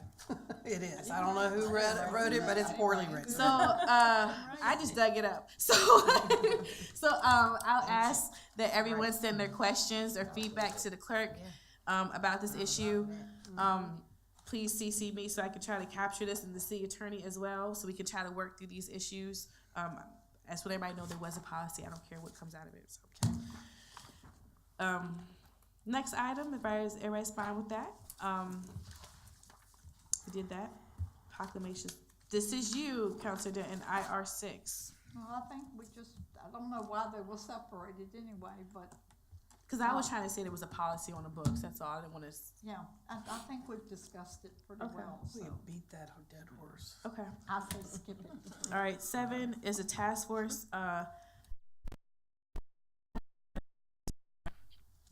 There's a lot of shootings going on in the community, and kind of if we talked about some of the interviews that we had in the back and some of the commentary that we received, that I think there's a need for people from the communities to be involved in their communities in regards to helping to reduce gun violence. So I would like for council to consider creating a task force, just like we have an opioid task force. So consider doing a task force for shooting and to get people from the community to be on board with that. So instead of creating it outright, I would ask for council, if there's support of looking at the option, to give this back to police chief to see what his opinion is on creating a task force and what it could look like or do, and if he is in agreement of doing something like this. I think you need to give the police chief a little bit more time and let him know we're concerned about this. And maybe he could work with us to do something like that. That's what I just said. Yeah. Are you able to hear me? Oh, so what I said was to push it back to him, to say that if we're supporting this, to push it back to him, to ask him what is his thoughts on it, and if we could create something, what it would look like or the time frame for it. That's what I was asking. I'm so many hours these days. Oh, no, it's okay. I was gonna say, I think we're saying the same thing. But I just don't wanna push it back to him and not have the support of council. That's fine. Yeah, let the city manager and the police And I'd chief like to do it. make a substitute suggestion. Mm-hmm. I agree that citizens need to be involved. I'm not sure we need a separate task force. He started one, but he For doesn't shooting, for have. gun violence? Yes, according to what the city manager put out today. For seeds of opportunity, yeah. Yes. He has worked with the police chief to set up and redesignate, and I don't know if everybody got that. So that's in but- relation to my grants. Right, I understand that, but they are trying to set up something that addresses this issue as I understood it. And my thought was, in being someone that's been involved with Neighborhood Watch for 20 years, I would like to see people that are involved with Neighborhood Watch, like the coordinators of the different neighborhood watches, maybe to be implemented on the police chief's task force. That would get the citizen involvement from the core group of citizens that really have been involved in Neighborhood Watch and crime prevention. And that's, I'm just trying to figure out So how I not to think- have another, task force and something and, So and this people not communicating and working together. So this is what I actually had hoped would not happen. Yeah. There's confusion about what actually. So when I Okay. said my grant, I was trying to say like what this email was about. The task force that he's creating is kind of in partnership with the grant. That's Right. that's staff, not community members. I don't know what he's doing with the email that that Mark sent out, city manager. Yep. That was in relation to doing departmental communication in regards to addressing these things, not community. So unless the police chief has his own separate task force that he's creating without our knowledge, that's not what that's not what the email should have been about. And I read the email. This is not the same thing. So this task force, what I'm asking for, it could be a part of that initiative, but to have a task force created to look at gun violence in the community where the violence is happening. The Seeds of Opportunity is working with departments to coordinate their services and work to be able to address issues for the community. Right, and it's more streamlined. Right. So I just thought this was gonna be one of the issues because I thought he was taking the drug task force and changing it into, did you read that as well? I don't know how because council created that task force. Huh? Council created that task force. Not the drug task force. You said the drug task force. I know. What I meant was the chief's drug suppression unit and turning it into what Marge had indicated on the emails today. I don't have the email with me because my phone's in the back. But I just put the two together as being something that he was also working on with this. And you don't believe that's accurate? No, because I can tell you my grant does not focus on that. And so they're two separate things. There might be some overlap. I could talk to city manager about that. Right. And if there is, we can find us another option, but this is not no. So what I'm just asking, so to address what your concerns are, is to pitch it back to him to see what he thinks about it. Now, let's say he comes back and says, well, I already have ideas, whatever, we can come back with that. But to my knowledge, I don't think that they're the same. Okay. So are we saying let the city manager and the police chief work this out and bring it back to us? Okay. I just don't want to ask them to create something without having a consensus. Are you guys fine with that? I'm good with that. Yeah. IR 8's pulled. We're moving on to CCR 1, Counselor Parton. All right, mine are going to be extremely quick because I really do want to go to sleep. Don't you have IR9? Yes, we do. I'm so sorry. IR9. IR9, Steve, thank you for doing that. Seeds of Opportunity was IR9, right? Sorry. You did a great job. We have IR9 and 10. Seeds of Opportunity, now that we're on the subject. So Ms. Griffin, she'll have to help me out on this. City's opportunity, I've been pitching it before the council. Council approved the grant, so the staff and we're working in that direction to come with a plan to bring back to council. Our committee originally consisted of myself, Director Griffin, Director Reed Miller. It's now expanded to include assistant city manager and city manager. We have monthly calls, now I've turned into like weekly calls in regards to the grant. And our last call, there is an opportunity for council to consider. First and foremost, our State of the City address is February 19th. We have not been able to coordinate anything on behalf of staff to be able to report out, and that's next week. We don't have the flyers or nothing like that sent out. We're not prepared to do that. But what came out of those calls that we had in regards to the City of Opportunity is NOC, the National League of Cities. They pay a consultant to work with us, and that's who we're on calls with every week. And she's been with us since day one. What we talked about, we pitched to her the Seeds of Opportunity, saying this is our direction. We would like to be able to share this with the community. We get council support to move forward with our grant ideas. What she shared was, I'll let Ms. Griffin, you want to do it? You do a better job of cap, because we told the city manager you did a better job of that. What, her name is Tracy, I can't think of her. Sampson. Tracy Sampson. What she shared is that she did not think that we were ready to hold the State of the Cities, and she thought that the committee and council should review actually what needed to be placed and talked about at the State of the Cities after you held your town halls. That's what I thought. So if that was the case, the February 19th date needed to be pushed back, and you needed to have your town halls and then have the State of the Cities. And so we're looking at a new date, and I hope the mayor has the dates on her, because I don't, for the town halls. I think the town halls will be the same time that you all had them, but just moving the State of the Cities back. And I think it was the first week of May, April. It was, now that you say it, it was, the first full week of May is that May 6th. May 6th, 7th, 8th, 9th, and 10th. And actually, Ms. Griffin, really, what we talked about, actually, that's a little different. What we said was to do the State of the City address in March, and to keep the town halls the same days in March, and to move our advance. Because what was this, did you say that? Was this? I didn't mention the advance, but okay. I did say the town halls before. Say it, I'm sorry.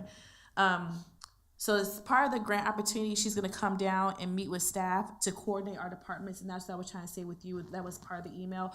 She's gonna work with the departments to try to coordinate and streamline the services that relate to this grant, which improve all quality of life stuff. So we talked about it before.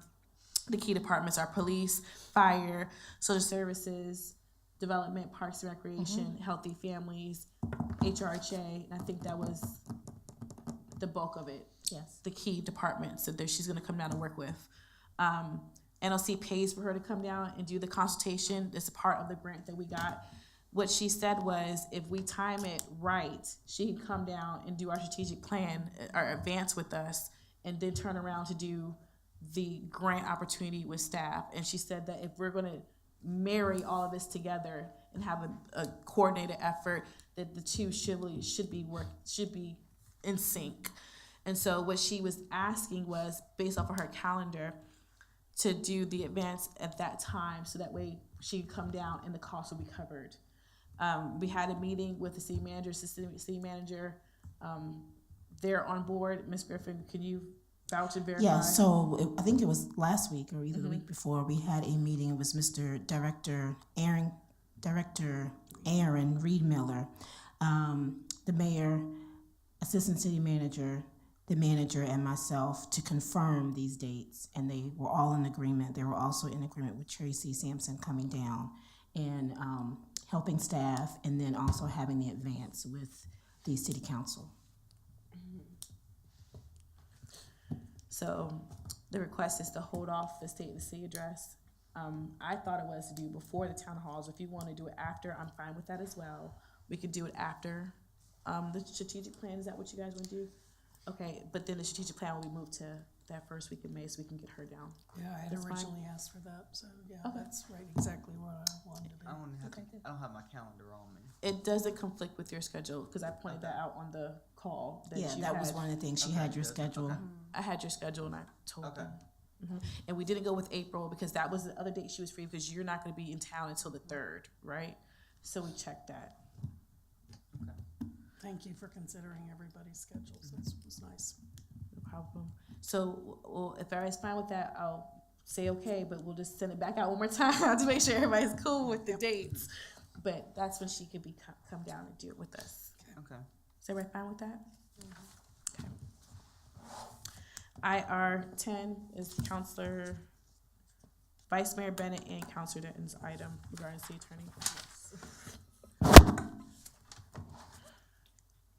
I would, Did you need a motion to change? Thank you for the- doing that, because we voted on the February 19th, Yes. the last one. Because there a motion to, thank you very much, to change to push back the state of the city address until after our council advance, and to move our council advance to the that week indicated for May, and to work with Tracy from National League of Cities as our consultant.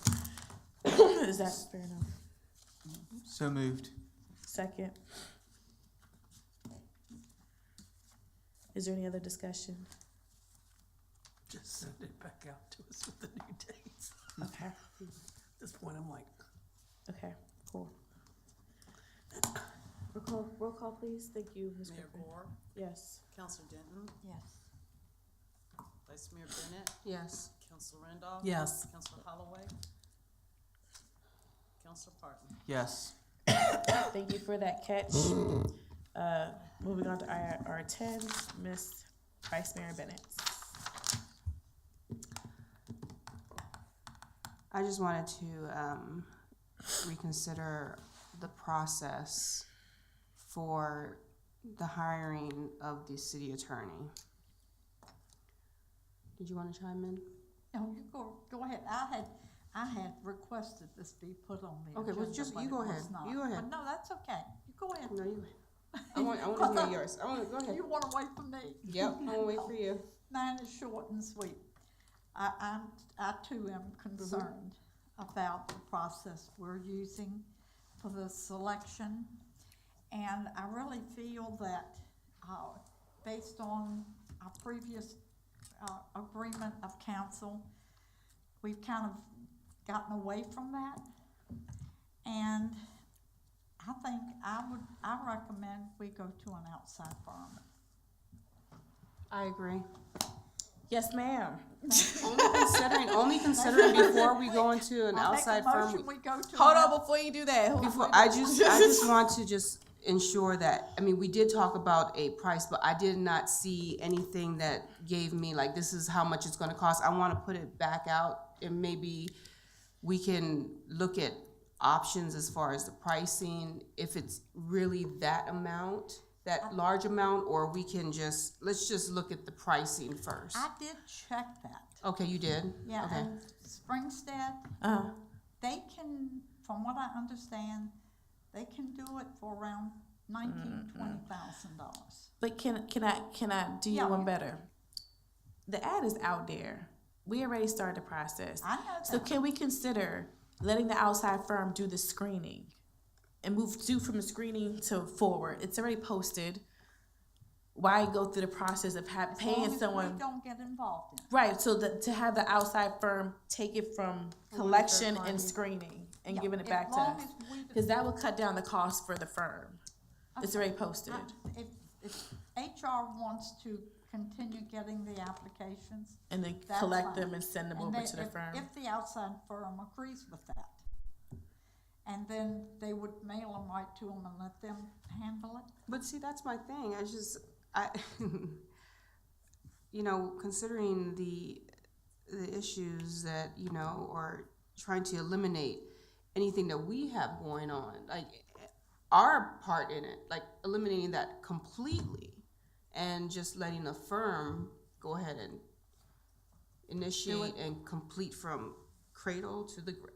Well, what do you do legally if you have started a process and you have applications coming in to apply for a job, and we decide in the middle of the stream, we're gonna give it to an outside company.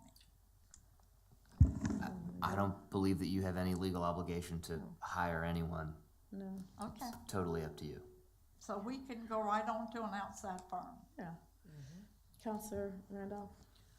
I guess I have to understand a little bit more, why you're wanting to change the process. Is there something that is predicating that? I just feel like we are heading in a direction where council before got too involved with the process. What part of that process is too involved? Well, when we started going over all of the applications, that went fairly well. Mm-hmm. And then we started narrowing it down. That went well And then until it got a got. little, we waited a while. Well, We that's the did last not do it process. in a I guess I'm timely asking, fashion.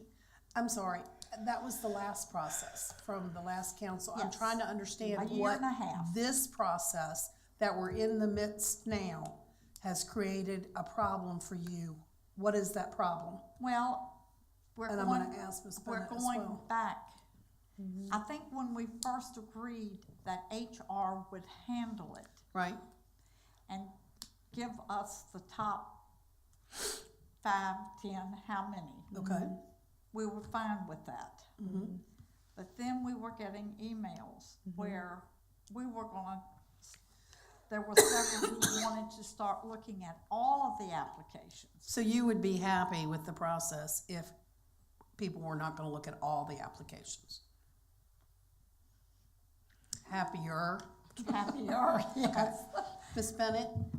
Counselor Bennett? Vice Mayor. Bennett? Vice Mayor Bennett. Do you have something you can help me understand that you don't like about the process? Because I mean, I don't like that everybody's, and I've made that clear to everybody, but I just am trying to understand. I was the same exact reason I have. I agree with Counselor Denton. Yeah. You know, we start off, we say, this is what it's going to be. Then, you know, we leave, and then it changes, and it changes again. So, you know, we just have to be. Let's just be sure, like a concrete. Hey, look, this is the process. This is it. Let's keep it moving. You know, when we hire a firm, they already know the process. They know what they're looking for. They know what we're looking for. This is their specific duty, their knowledge base. And I know we all have knowledge in different areas, but when you're talking about a firm, the specific and it's generalized in exactly what we need So for a city attorney. City You're- attorney you're- is one of the top Okay, positions. so in the you're city. saying that you feel that we need a firm that is more qualified than our HR department might be at this point in time with picking somebody as high up as a city attorney? No, I'm not saying that HR is not qualified at all. However, to eliminate coming back and forth, having questions, I say, look, let's just go ahead with a knowledge-based firm and go from there. And that way to eliminate the chaos or confusion that we might be having after our meeting. Am I being clear, or do you want me to be more clear? No, I'll I'm just trying wait to for people that, understand. because we're going back and forth in discussion. Because I mean, I'm not saying that, you know, well, we still have to look at the pricing. And, you know, the pricing was very extreme. However, Ms. Denton said she has done her research, and I would like to see it on paper or something that's tangible. I agree. I think Okay. we need to get some quotes. This was Can a I- conversation. Yeah, can I chime in and we'll go back to hitting the lights because going back and forth. For me personally, there was a leak from the office. There was an email thread with myself and 3 staff members that made it to the paper regarding this process. It had closed session conversation and it was a personnel matter. I no longer trust the process. So, I'm fine. I personally don't feel like rehashing the job description or going through all that because it's already done, it's already posted, we're good to go. I think that for me, getting a firm to collect the applications and then screen them would be a good place for us to insert the firm. And that would be reduced cost for instead of having them do the whole entire for council to consider soliciting a firm to accept all of the applications and to screen them and to give us a recommended list. Why would they have to screen them? Just collect them and give them to the company that we want? No, that's what I'm saying. Have the Okay. company collect the applications All the applications. and then screen them and give them to and council. Give them back, okay. Yes. Okay, that's good. Yes, that's what I would ask That's for good. council to consider. Okay. Let them collect the Yeah, they applications and then collect let it, them screen it. And then they narrow it down and give us the final. Correct. And we're going to agree that no council member is gonna ask for all applications? If a firm does it, I'm fine with that. And what's the final number gonna be? Whatever the firm gives us. You mean the price? No. The number of applications. Firm. Let the firm come back. I mean, if they're the professionals who do this as a part of their job, let them come back with the number. Let's not even try to even stipulate anything. You said Springstead?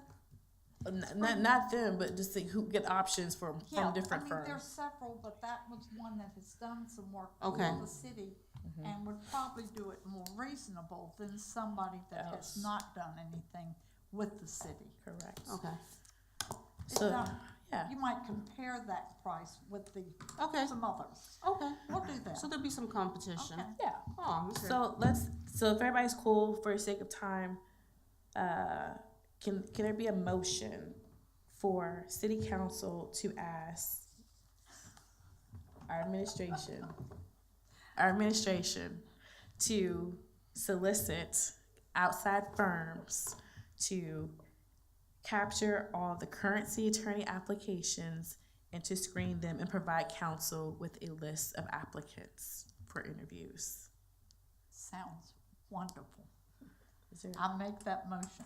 is there a second? Is there any other discussion? I do have one discussion. Since time is of the essence, are you guys okay? We are advertising for a month, but are you guys okay that in the event that we need to call a special meeting in the next 2 weeks to finalize the contract, that you guys would be willing to do that? That's fine. Okay. You guys are cool with that? All right. I just wanna make just one quick comment. Go ahead. I'm personally not gonna vote in favor of it because we did commit to a process early on, and I originally stated that I don't think it's a good use of city tax dollars to use an outside agency when we can use our HR firm, but it is what it is. Just want my remarks known. Okay. All right. Okay, Ms. Holloway? I previously agreed to the same thing that Mr. Pardon is talking about in reference to the monitor aspect, but there has been a breach, so therefore, other measures should be taken. No other lights, thank you. Roll call, please. Question, Mr. Parton, the statement you just made, was it your wish that that be included, read into the minutes? Yes, please. Thank you. Moving forward, please ask. I'm sorry? I'm saying moving forward, has it asked to be approved by the mayor to do that? We just went through all of that. I'm sorry. I'm just saying, we're trying to make sure everybody's following policies. That's all. I wasn't dinging you. I didn't say no. Just making sure it's clear. I'm good. Okay. Is it okay with you? Yeah, of course. I'm just saying. I'm trying to make this follow the same rules. I'm not trying to be the bad guy. Mayor Gore? Yes. Councilor Denton? Yes. Vice Mayor Bennett? Yes. Councilor Randolph? No. Councilor Holloway? Yes. Councilor Parton? No. Motion passes. Motion passes. All right, now CCR1, Councilor Parton. All right. It's going to be extremely quick. As many of y'all know, a couple weeks ago, the Chesapeake Bay Foundation put out their annual report that in 2018, the overall health of the bay went from a C- to a D+. The Chesapeake Bay Foundation has put out a clean water blueprint. It talks about things and objectives and milestones that they want the entire Bay watershed to work towards achieving.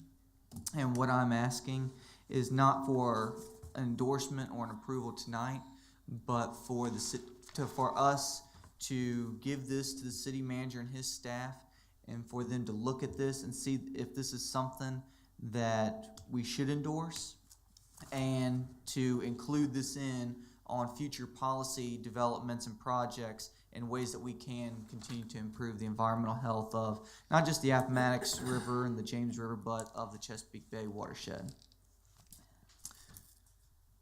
So, I would like to make a comment on that. Sure. That's awesome.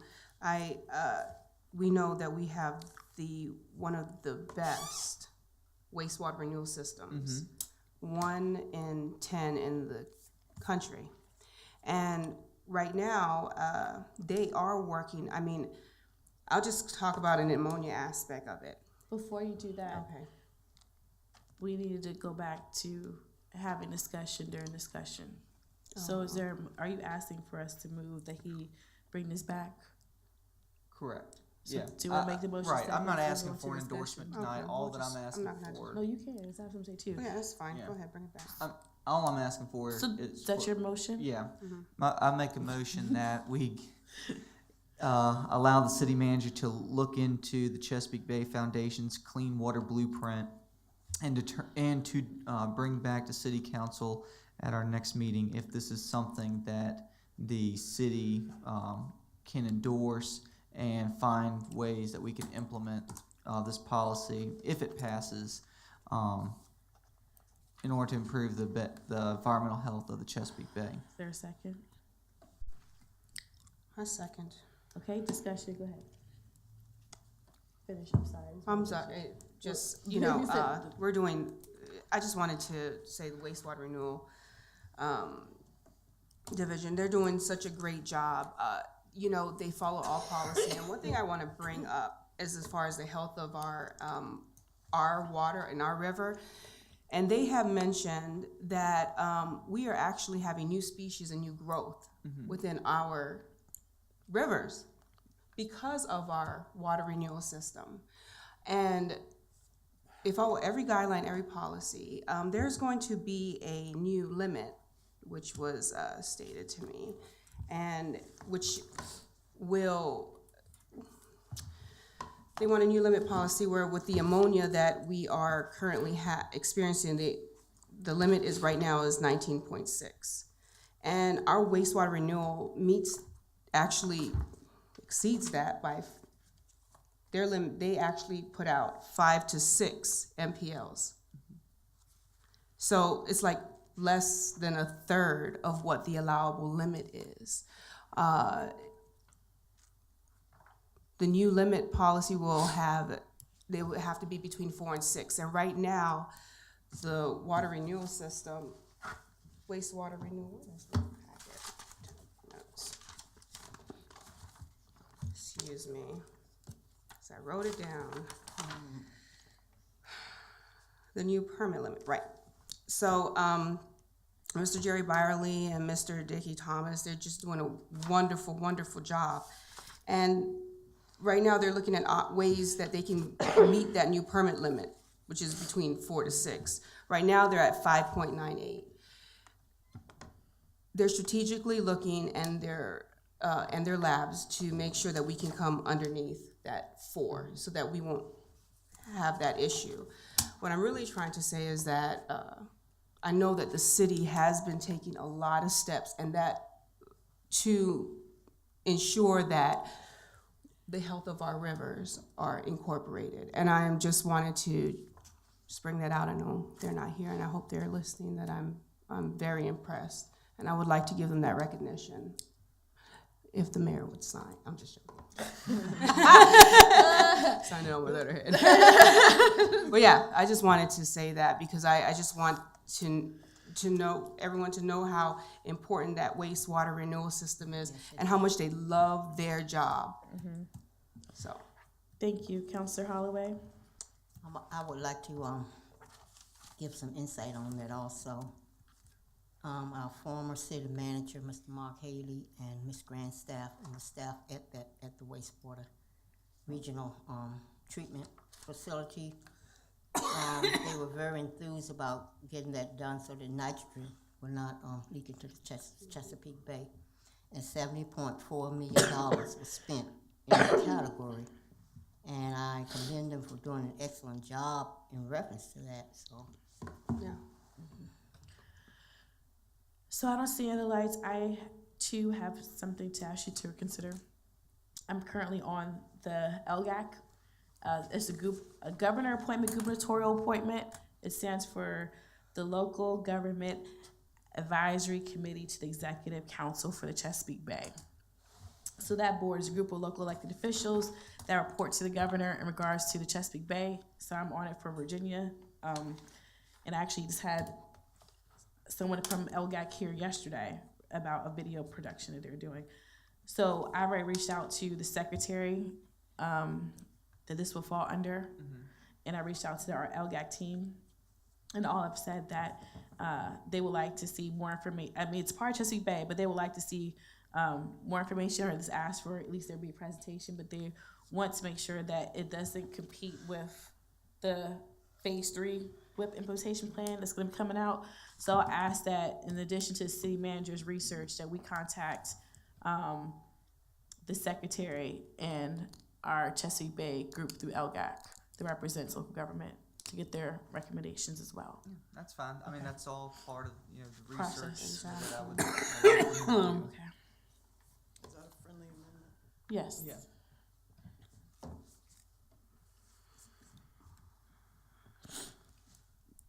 There's no discussion. Is there a roll call, please? Mayor Gore, Yes. Councilor Denton, Yes. Vice Mayor Bennett, Yes. Councilor Randolph. Yep. Councilor Holloway, Yes. Councilor Parton. Yes. All right, CCR number 2. All right, the second one. Last year, when I was still working at Shoesmith Construction, I attended a couple of Chesterfield County's budget work sessions. And one thing that I noticed during their capital improvements talks was about them having a bonding and borrowing policy for capital improvement projects. And that was very similar to how citizens purchase a home. They actually put a down payment down, and then they borrow the remaining principal. This is to be done something very similar, maybe on a smaller scale, since Hopewell is not as big and doesn't have as much money as what Chesterfield County does.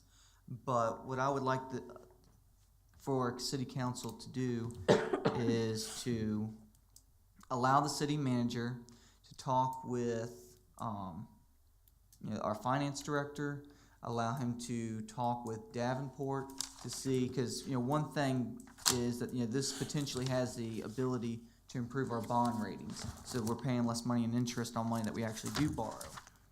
But again, this is very similar to what I did in my first one. I just want the city manager to research it and then bring it back to City Council.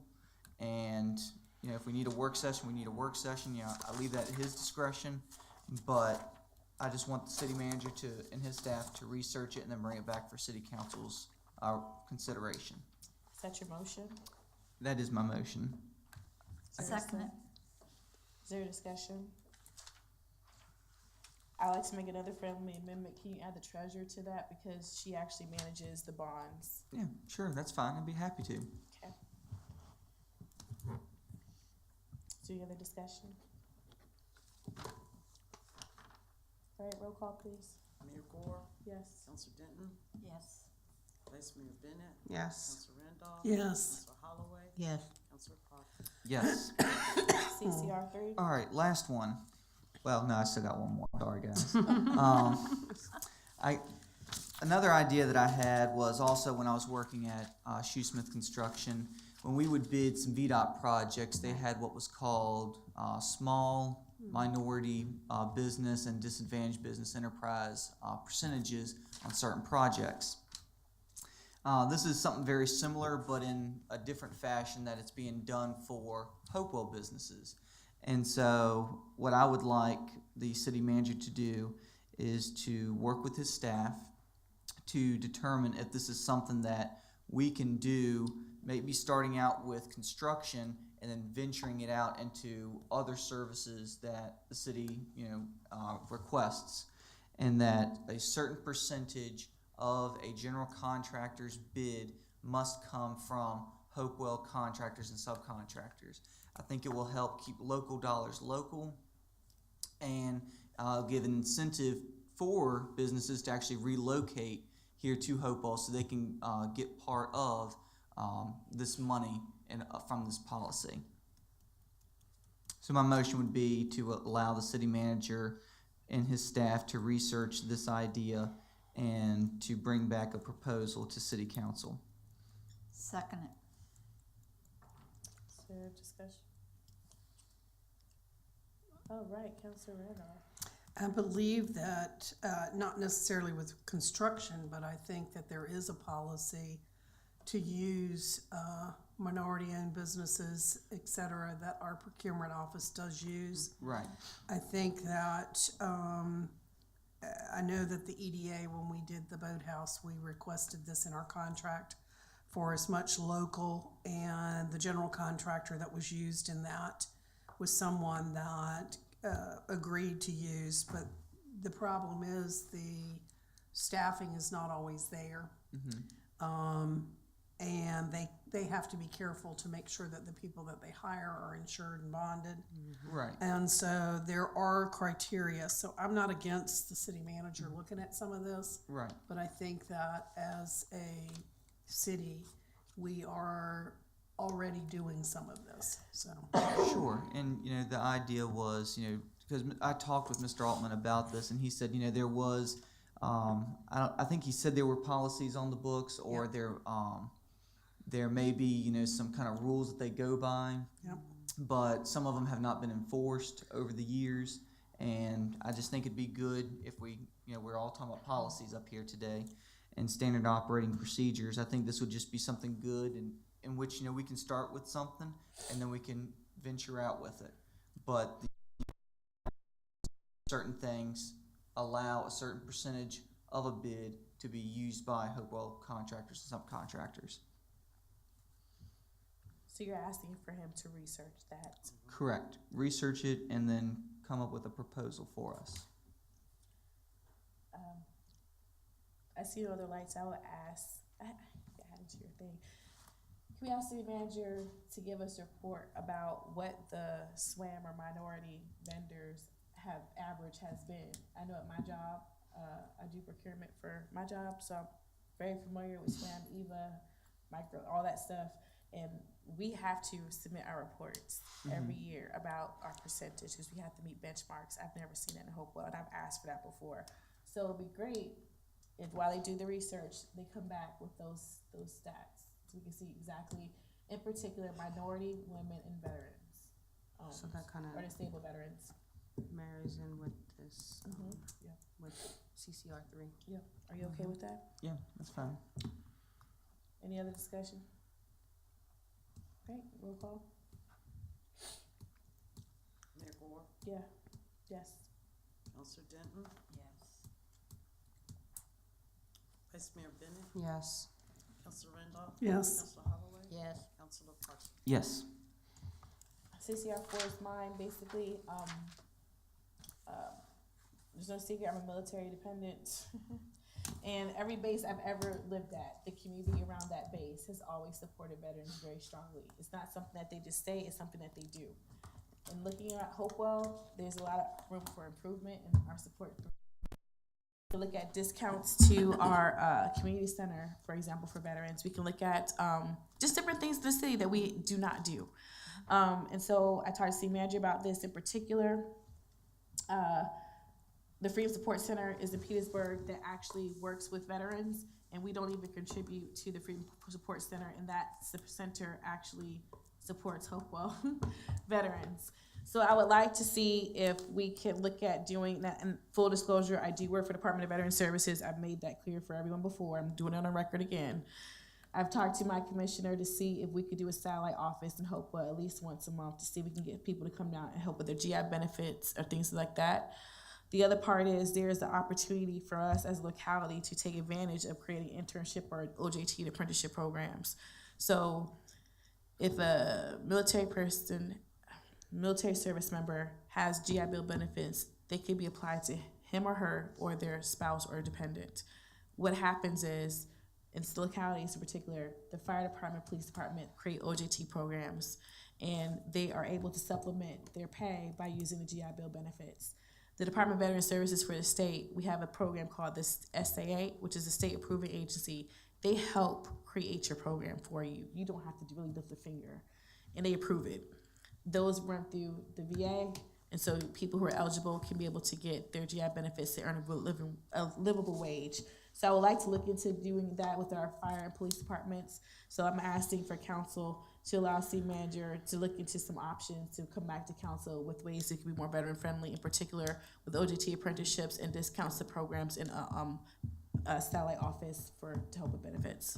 Or any other ideas come from staff? So moved. Second. Thank you. Any other discussion? Roll call, please. Mayor Gore? Yes. Councilor Denton? Yes. Vice Mayor Bennett? Yes. Councilor Randolph? Yes. Councilor Holloway? Yes. Councilor Parton? Yes. Thank you. Vendor list, I'll make this quick. Trying to piggyback on the council part. 2 years ago, I tried to do separate a day challenge. I could not get that on the agenda per our old rules. Now, if something's put on the agenda, by councilor, it can't be removed. Cyber Day was a different initiative through the Small Business Administration. So I'd like to work with Councilor Parton if he's interested to revisit that. It's about cutting the red tape for businesses to be able to come into communities. Mm-hmm. There was a grant program that we could have applied for, and it's really amazing. And I actually worked with Director Griffin on it. We made a mock website to help streamline the process to get a business license and a commission revenue. But like I said, I couldn't put it on the agenda because before all items had to go through city manager. And it wasn't being put on. So I would like to work with you on that. That's fine. And the other part of that is what I would like for council support is, this touches on kind of what you're talking about. What I've noticed is there is no one here checking costs for stuff that is purchased or how many people purchase them. So I asked city manager for a vendor list about 3 weeks ago. They're still trying to create it. Essentially, I want to see how often we use certain vendors and what are the items that's being purchased. So for example, does every department purchase their own paper? If that's the case, why don't we do a bulk order? That saves money. That will help you address if your local businesses are being used and to what extent. That's fine. But it also helps to find ways to save money. If everyone's purchasing their own computer, they should go through the IT department, maybe do a leasing program instead of us buying computers. Like there's ways that we can be more efficient and effective. So I've asked for the vendor list to be able to find that information.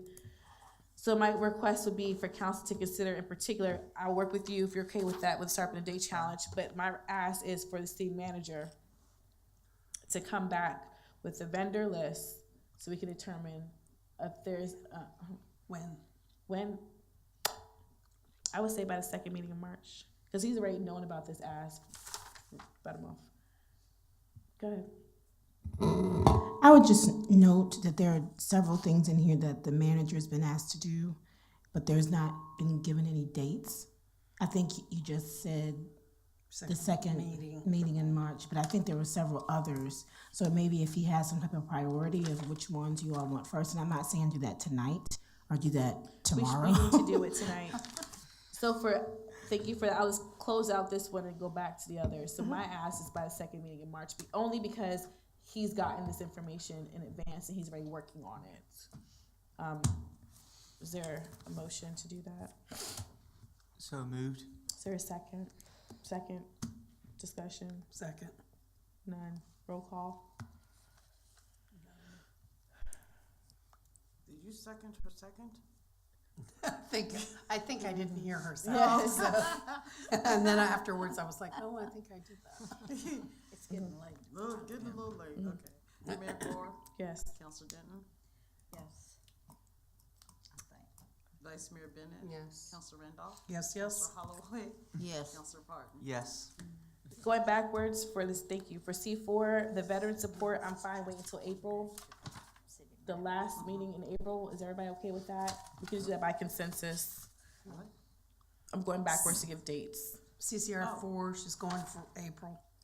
By the second meeting in April, for my request. That's fine. Councilor Parton, for your CCR 3, is there preferred? Yeah, I talked with him, and his recommendation was to talk about these during the budget cycle. And so I would say probably halfway through the budget cycle, I'd say that's probably what, first meeting in April, second meeting in April. You want to make both of them second meeting in April? That's Give them fine. wiggle room. Yeah, that's fine. CCR 3, CCR 4, second meeting in April. Oh, is that your bonding policy too? So CCR 2 is April 2? Yeah. So CCR 2, 3, and 4, second week of April. Chesapeake Bay, CCR 1. That's going to be determined upon the other people responding back. So Yeah. I mean, I would like it in 2 weeks, but I mean, that's what we said, but I'm very flexible with it. yeah, you know, our state's a little busy right now. Governor, secretaries, you know what I'm saying? So, just saying, we're not gonna get you 2 weeks. So what's the date? That's gonna have to be TBA, determined on people Yeah. response. Okay. Good with that? Is there, I don't think we got any other ones, okay? CCR 6, treasurer's here, I already discussed with her. Just wanna start getting a monthly report from the treasurer's office. Whatever she decides to have, do you wanna speak on it, or are you fine? She's already done it. Y'all passed a rule, I think, that you can't give anything to you all at the meeting. That's right. Right, that's what I'm saying, I didn't say to give it, I didn't know she No, had that it. was- Oh, Yeah, so she has the email that she can Right. forward to you all, but they're here, so. so, and I will forward the email. you're fine with doing this, and whatever you want in your report, it's your report, so I'm not, I thought we already received something through the finance director that included a report from no, the treasurer. no. Nothing that we get currently from This the is finance dealing, director. this particular report that she'll email to you all is on the real estate collection. So just giving you an update on where we are in terms of, basically, we have a 93% right now of 2018 real estate collected. But for And point it's of broken up by clarification, ward. we get no report from the treasurer's office. Yeah, Yeah, I was told differently, so that's why I was asking. Well, that's why it's on the agenda, because I'm not being sarcastic, because I'm hearing two different things too. So she's provided it, I haven't gotten one, so, and if y'all have any questions, once you get it, feel free to ask. But these are delinquent taxes for real estate for 2018. so I just wanna get support to say that the treasurer, I don't know how you wanna give it to us, you wanna give it to us in our closed session packet, or via email, how do you wanna distribute this? Email, I guess, would be most, Okay, and the other clarity is whatever layout as your treasurer, you know, and if whatever you you all want. have any questions, once you get it, you know, we can always tweak it. Yeah, because I don't want to see the stuff that's rolling up to, I mean, certainly the delinquencies to me are important, but anything that you're rolling up to the finance department, I'd prefer to see the bottom line from the I mean, I can look at everything, but I'm just trying to figure out if I have time to, and that's fine. I'm just confused because I was told something different. Right, we have not received a report directly from her to us, a monthly report at all, which is why I have it on the No, agenda. and I'm not sure. She submits a monthly report, but it's not given to council. Is it something that we need that is separate and different from the bottom line of finance? I guess is my question. Well, if you recall earlier, he just gave us a financial report last month, and that's because I requested. So we don't get monthly statements from finance department either. We'll be getting it now, and that's only transfers. It's not a capshot of anything else. But Mr. Terry does give us a financial report from time to time, but that's about the CAFR status, not our finances. But that's, but I guess that's because we haven't asked for it. No, we have. But I think we need to be even stronger about that request. I think we need to direct it. Yeah. Which is why, but again, just to keep in mind for everyone else too, she's a constitution. I'm not saying this to be funny. Since she is a constitutional officer, her office is separate, and she has different requirements by law. So I understand your point, but I would like to see what she's submitting because it's coming from her office and she's not responsible. I mean, no one oversees her. Yeah, I understand the differences, but I guess her numbers also roll up into the overall numbers, which is what I'm interested in saying, but it doesn't make any difference at this point. I would If we want to appreciate- change it, we can, right? Yeah, we can, but and I'll also just remember too. Here's the part to your point about oversight. I want to see what she gives them, and then see the final numbers because that helps us determine accountability. Are you and not things. looking at what he puts out from your numbers? Do you get that? I've just learned about it just now. So you have no way of checking the numbers that you give him or what come out the back end. What you're feeding the horse, you're not, Yeah, I didn't even know the horse was swallowing. You weren't aware that he was producing data and information from your information you're giving him. That it rolls up and that the data that you give him is incorporated into CAFRAs and everything else. I mean, but CAFRA Right. information is but different. you're not getting anything else from him. No. The difference with the CAFRA information, that's 2 years ago. Right. So anything that I have presented is like daily, real time. Right. This is what our cash balance is. This is what our real estate collection. So it's more ongoing, so you can see how are we doing with, say, personal property taxes. The deadline is going to be this coming Friday. Right. Plug.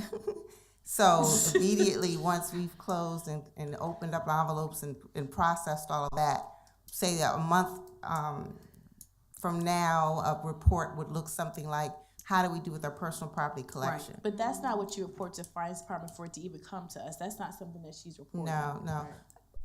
I think what Debbie's saying is like, if there are things that are going through Munis, they're able to pull that Well, I wanted to information know from both. Munis. I just wanted to make sure that whatever you're giving him, whether it's for a CAFRA and a roll-up for collections, that you're double checking the numbers that you've given, if possible, that are feeding into those CAFRA Well, the numbers. good news is, with this wonderful system that we call Munis, Right. we should all be talking the same language right. because we all have the same script. It's just Right. a matter of, are we taking off, for example, abatements and adjustments are not going to be put in the numbers, or Sure.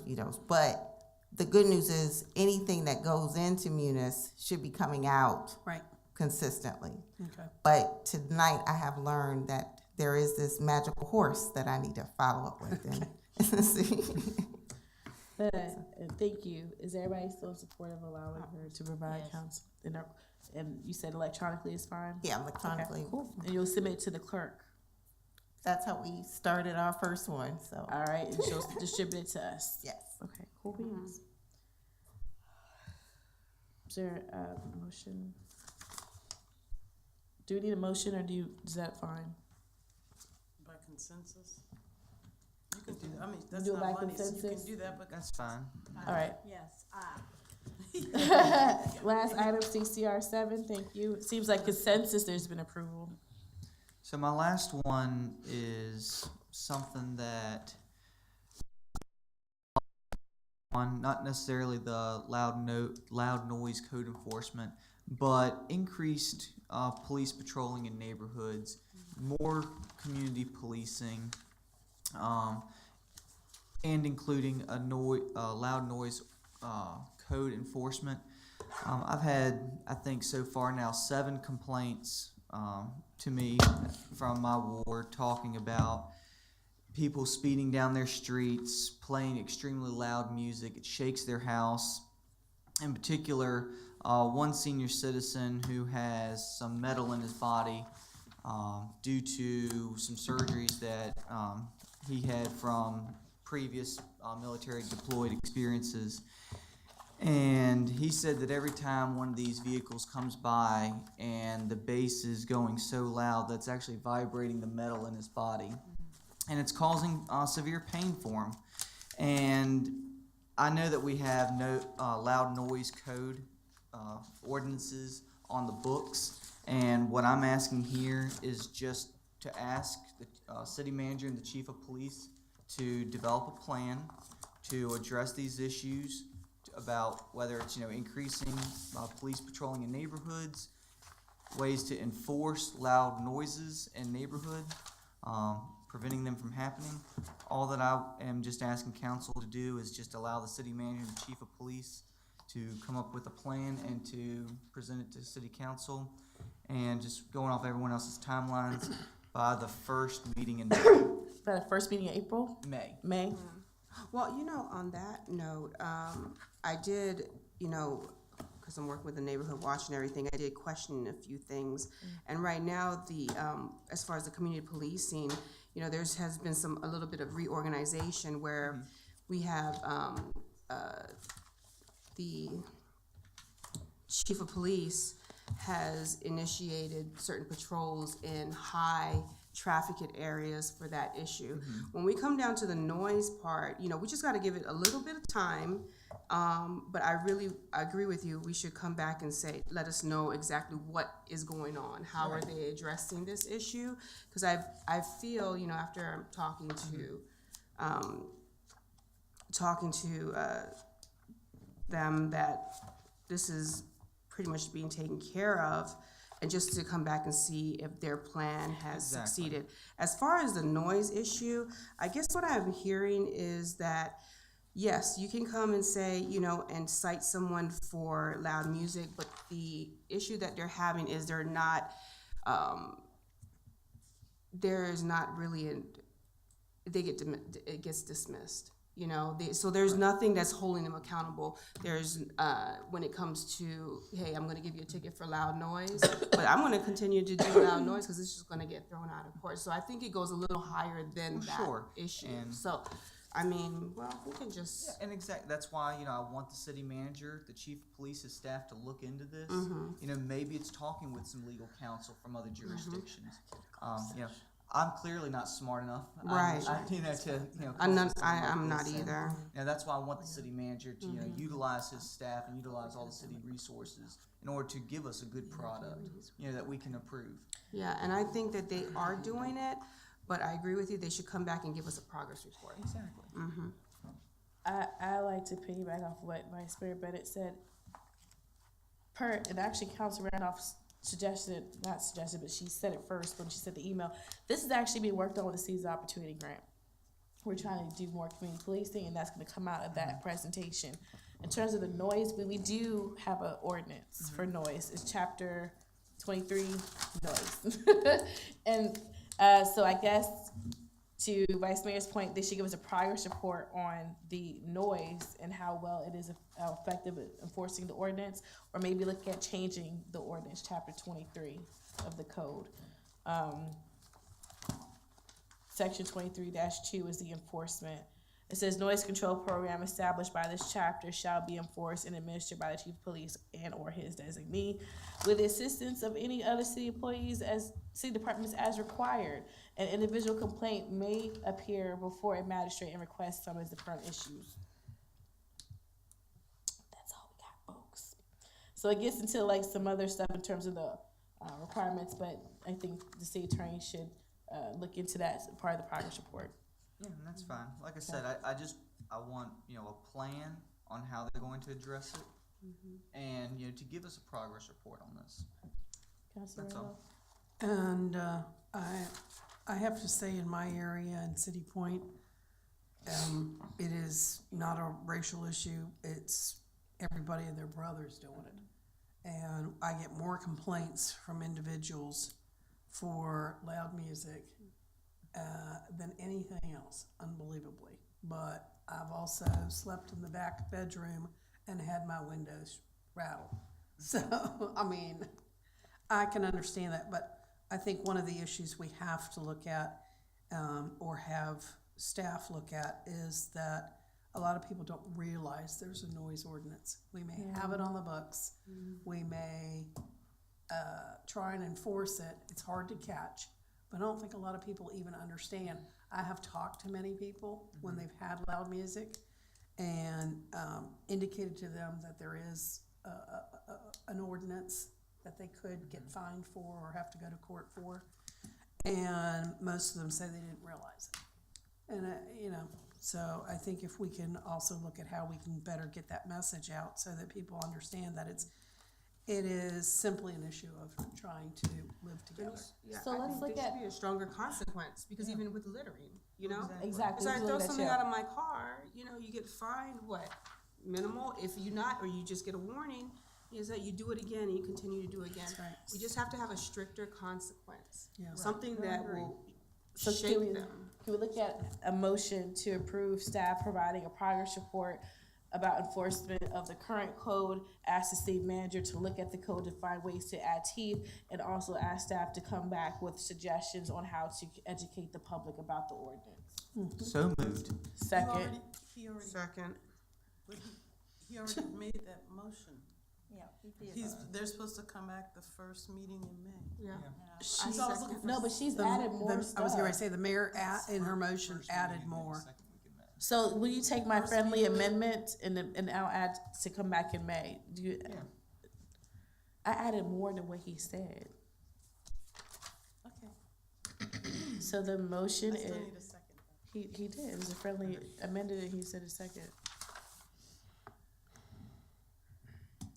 To recap, for them to come back with a progress report that asks the city attorney to look at ways to add teeth, and to have staff come back with a plan to do an education, to talk about the educating people about the ordinance, and for it to come back by May. Council meeting, The first meeting in May. the first meeting in May, and he accepted as a friendly amendment. Is there any other discussion?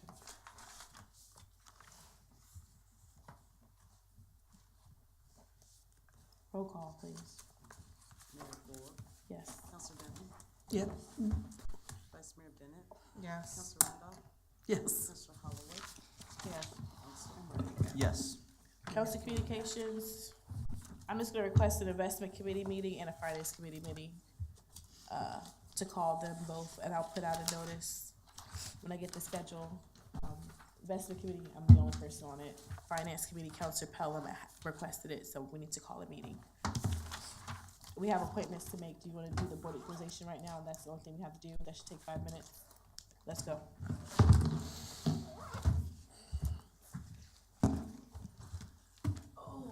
Vice Mayor Bennett. You need to log on to this tonight before you leave. Okay. So I'm giving it to you now. This is live. Just want y'all to know. Mm-hmm. I got Matt.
All right.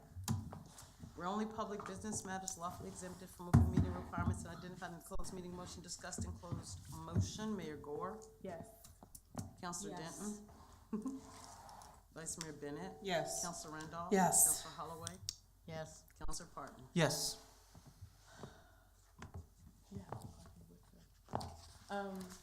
Madam Clerk, we are going to move the appointment, discussion of the two council members that were in the back to next meeting for closed session, as well as the letterhead policy that's on the agenda.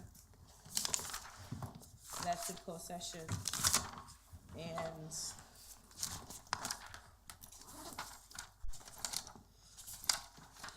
I'm trying to find my here so I can figure out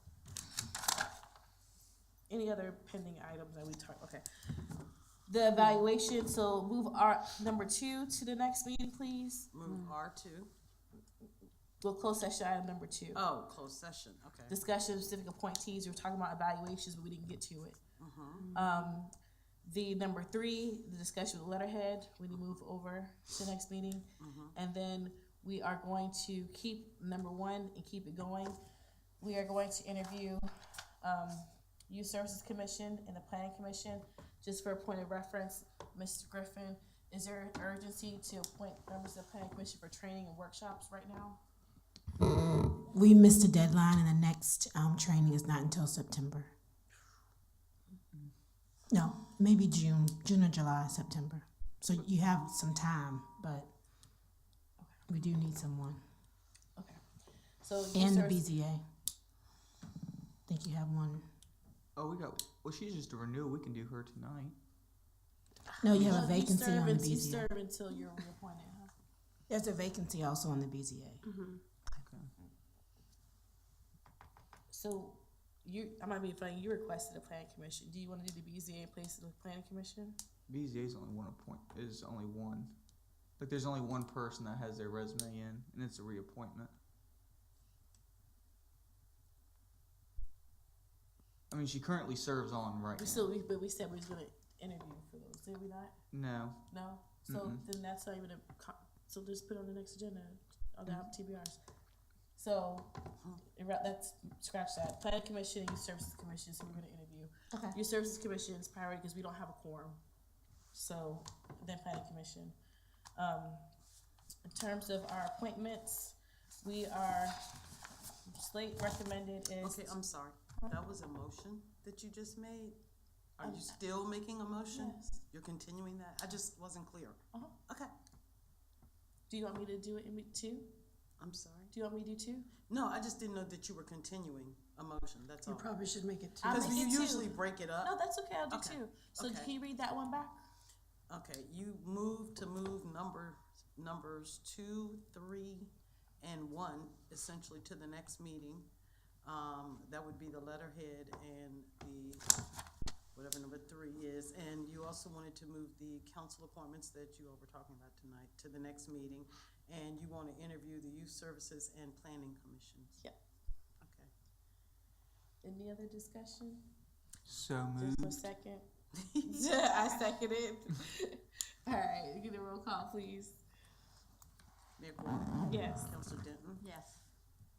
Vice Mayor Bennett? Yes. Councilor Randolph? Yes. Councilor Holloway? Yes. Councilor Parton? Yes. Thank you, Madam Clerk, for correcting me on that. Appreciate it. All right, so we are going to, here's a recommended slate for the Board of Equalization.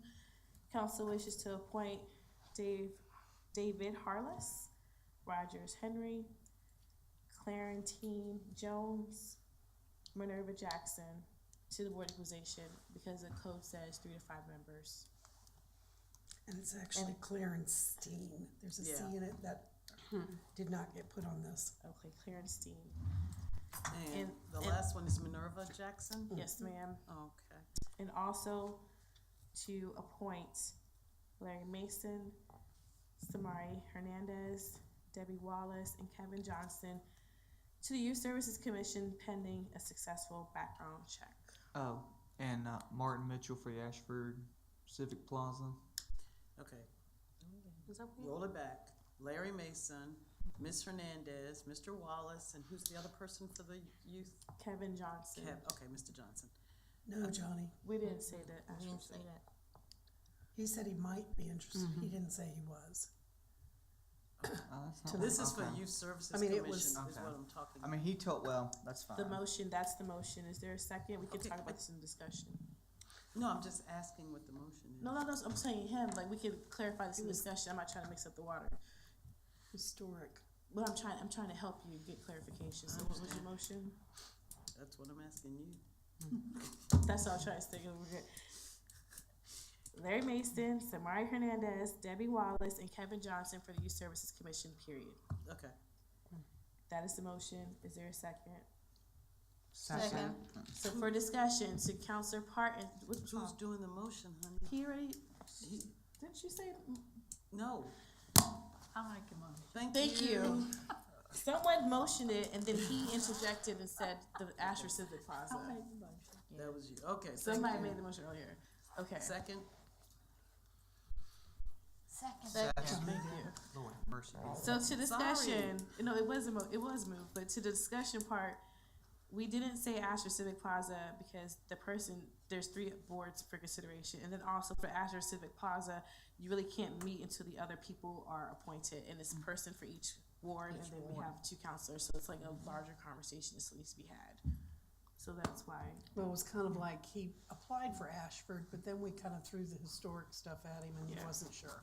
So, I thought I heard him right as he walked out that he would take it if he got it, but I mean, oh, okay. I missed that then. I'm sorry. that Take what? he'd take that. Never mind. We'll talk about it later. Is there any other discussion? What? What's the roll call, please? But we have to do with that anyway. That's fine. I make a motion to adjourn. Not We yet. haven't Do roll finished this call. yet. Mayor Gore, Councilor Denton, Yeah. Vice Mayor Bennett, Yes. Councilor Randolph, Yes. Councilor Holloway. Yes. Councilor Cooper. Yes. Lieutenant? Yes. Motion to adjourn. Second. All in favor? Hi. All opposed? Johnny, you were so mean. She wanted to make a motion. You jumped right in there.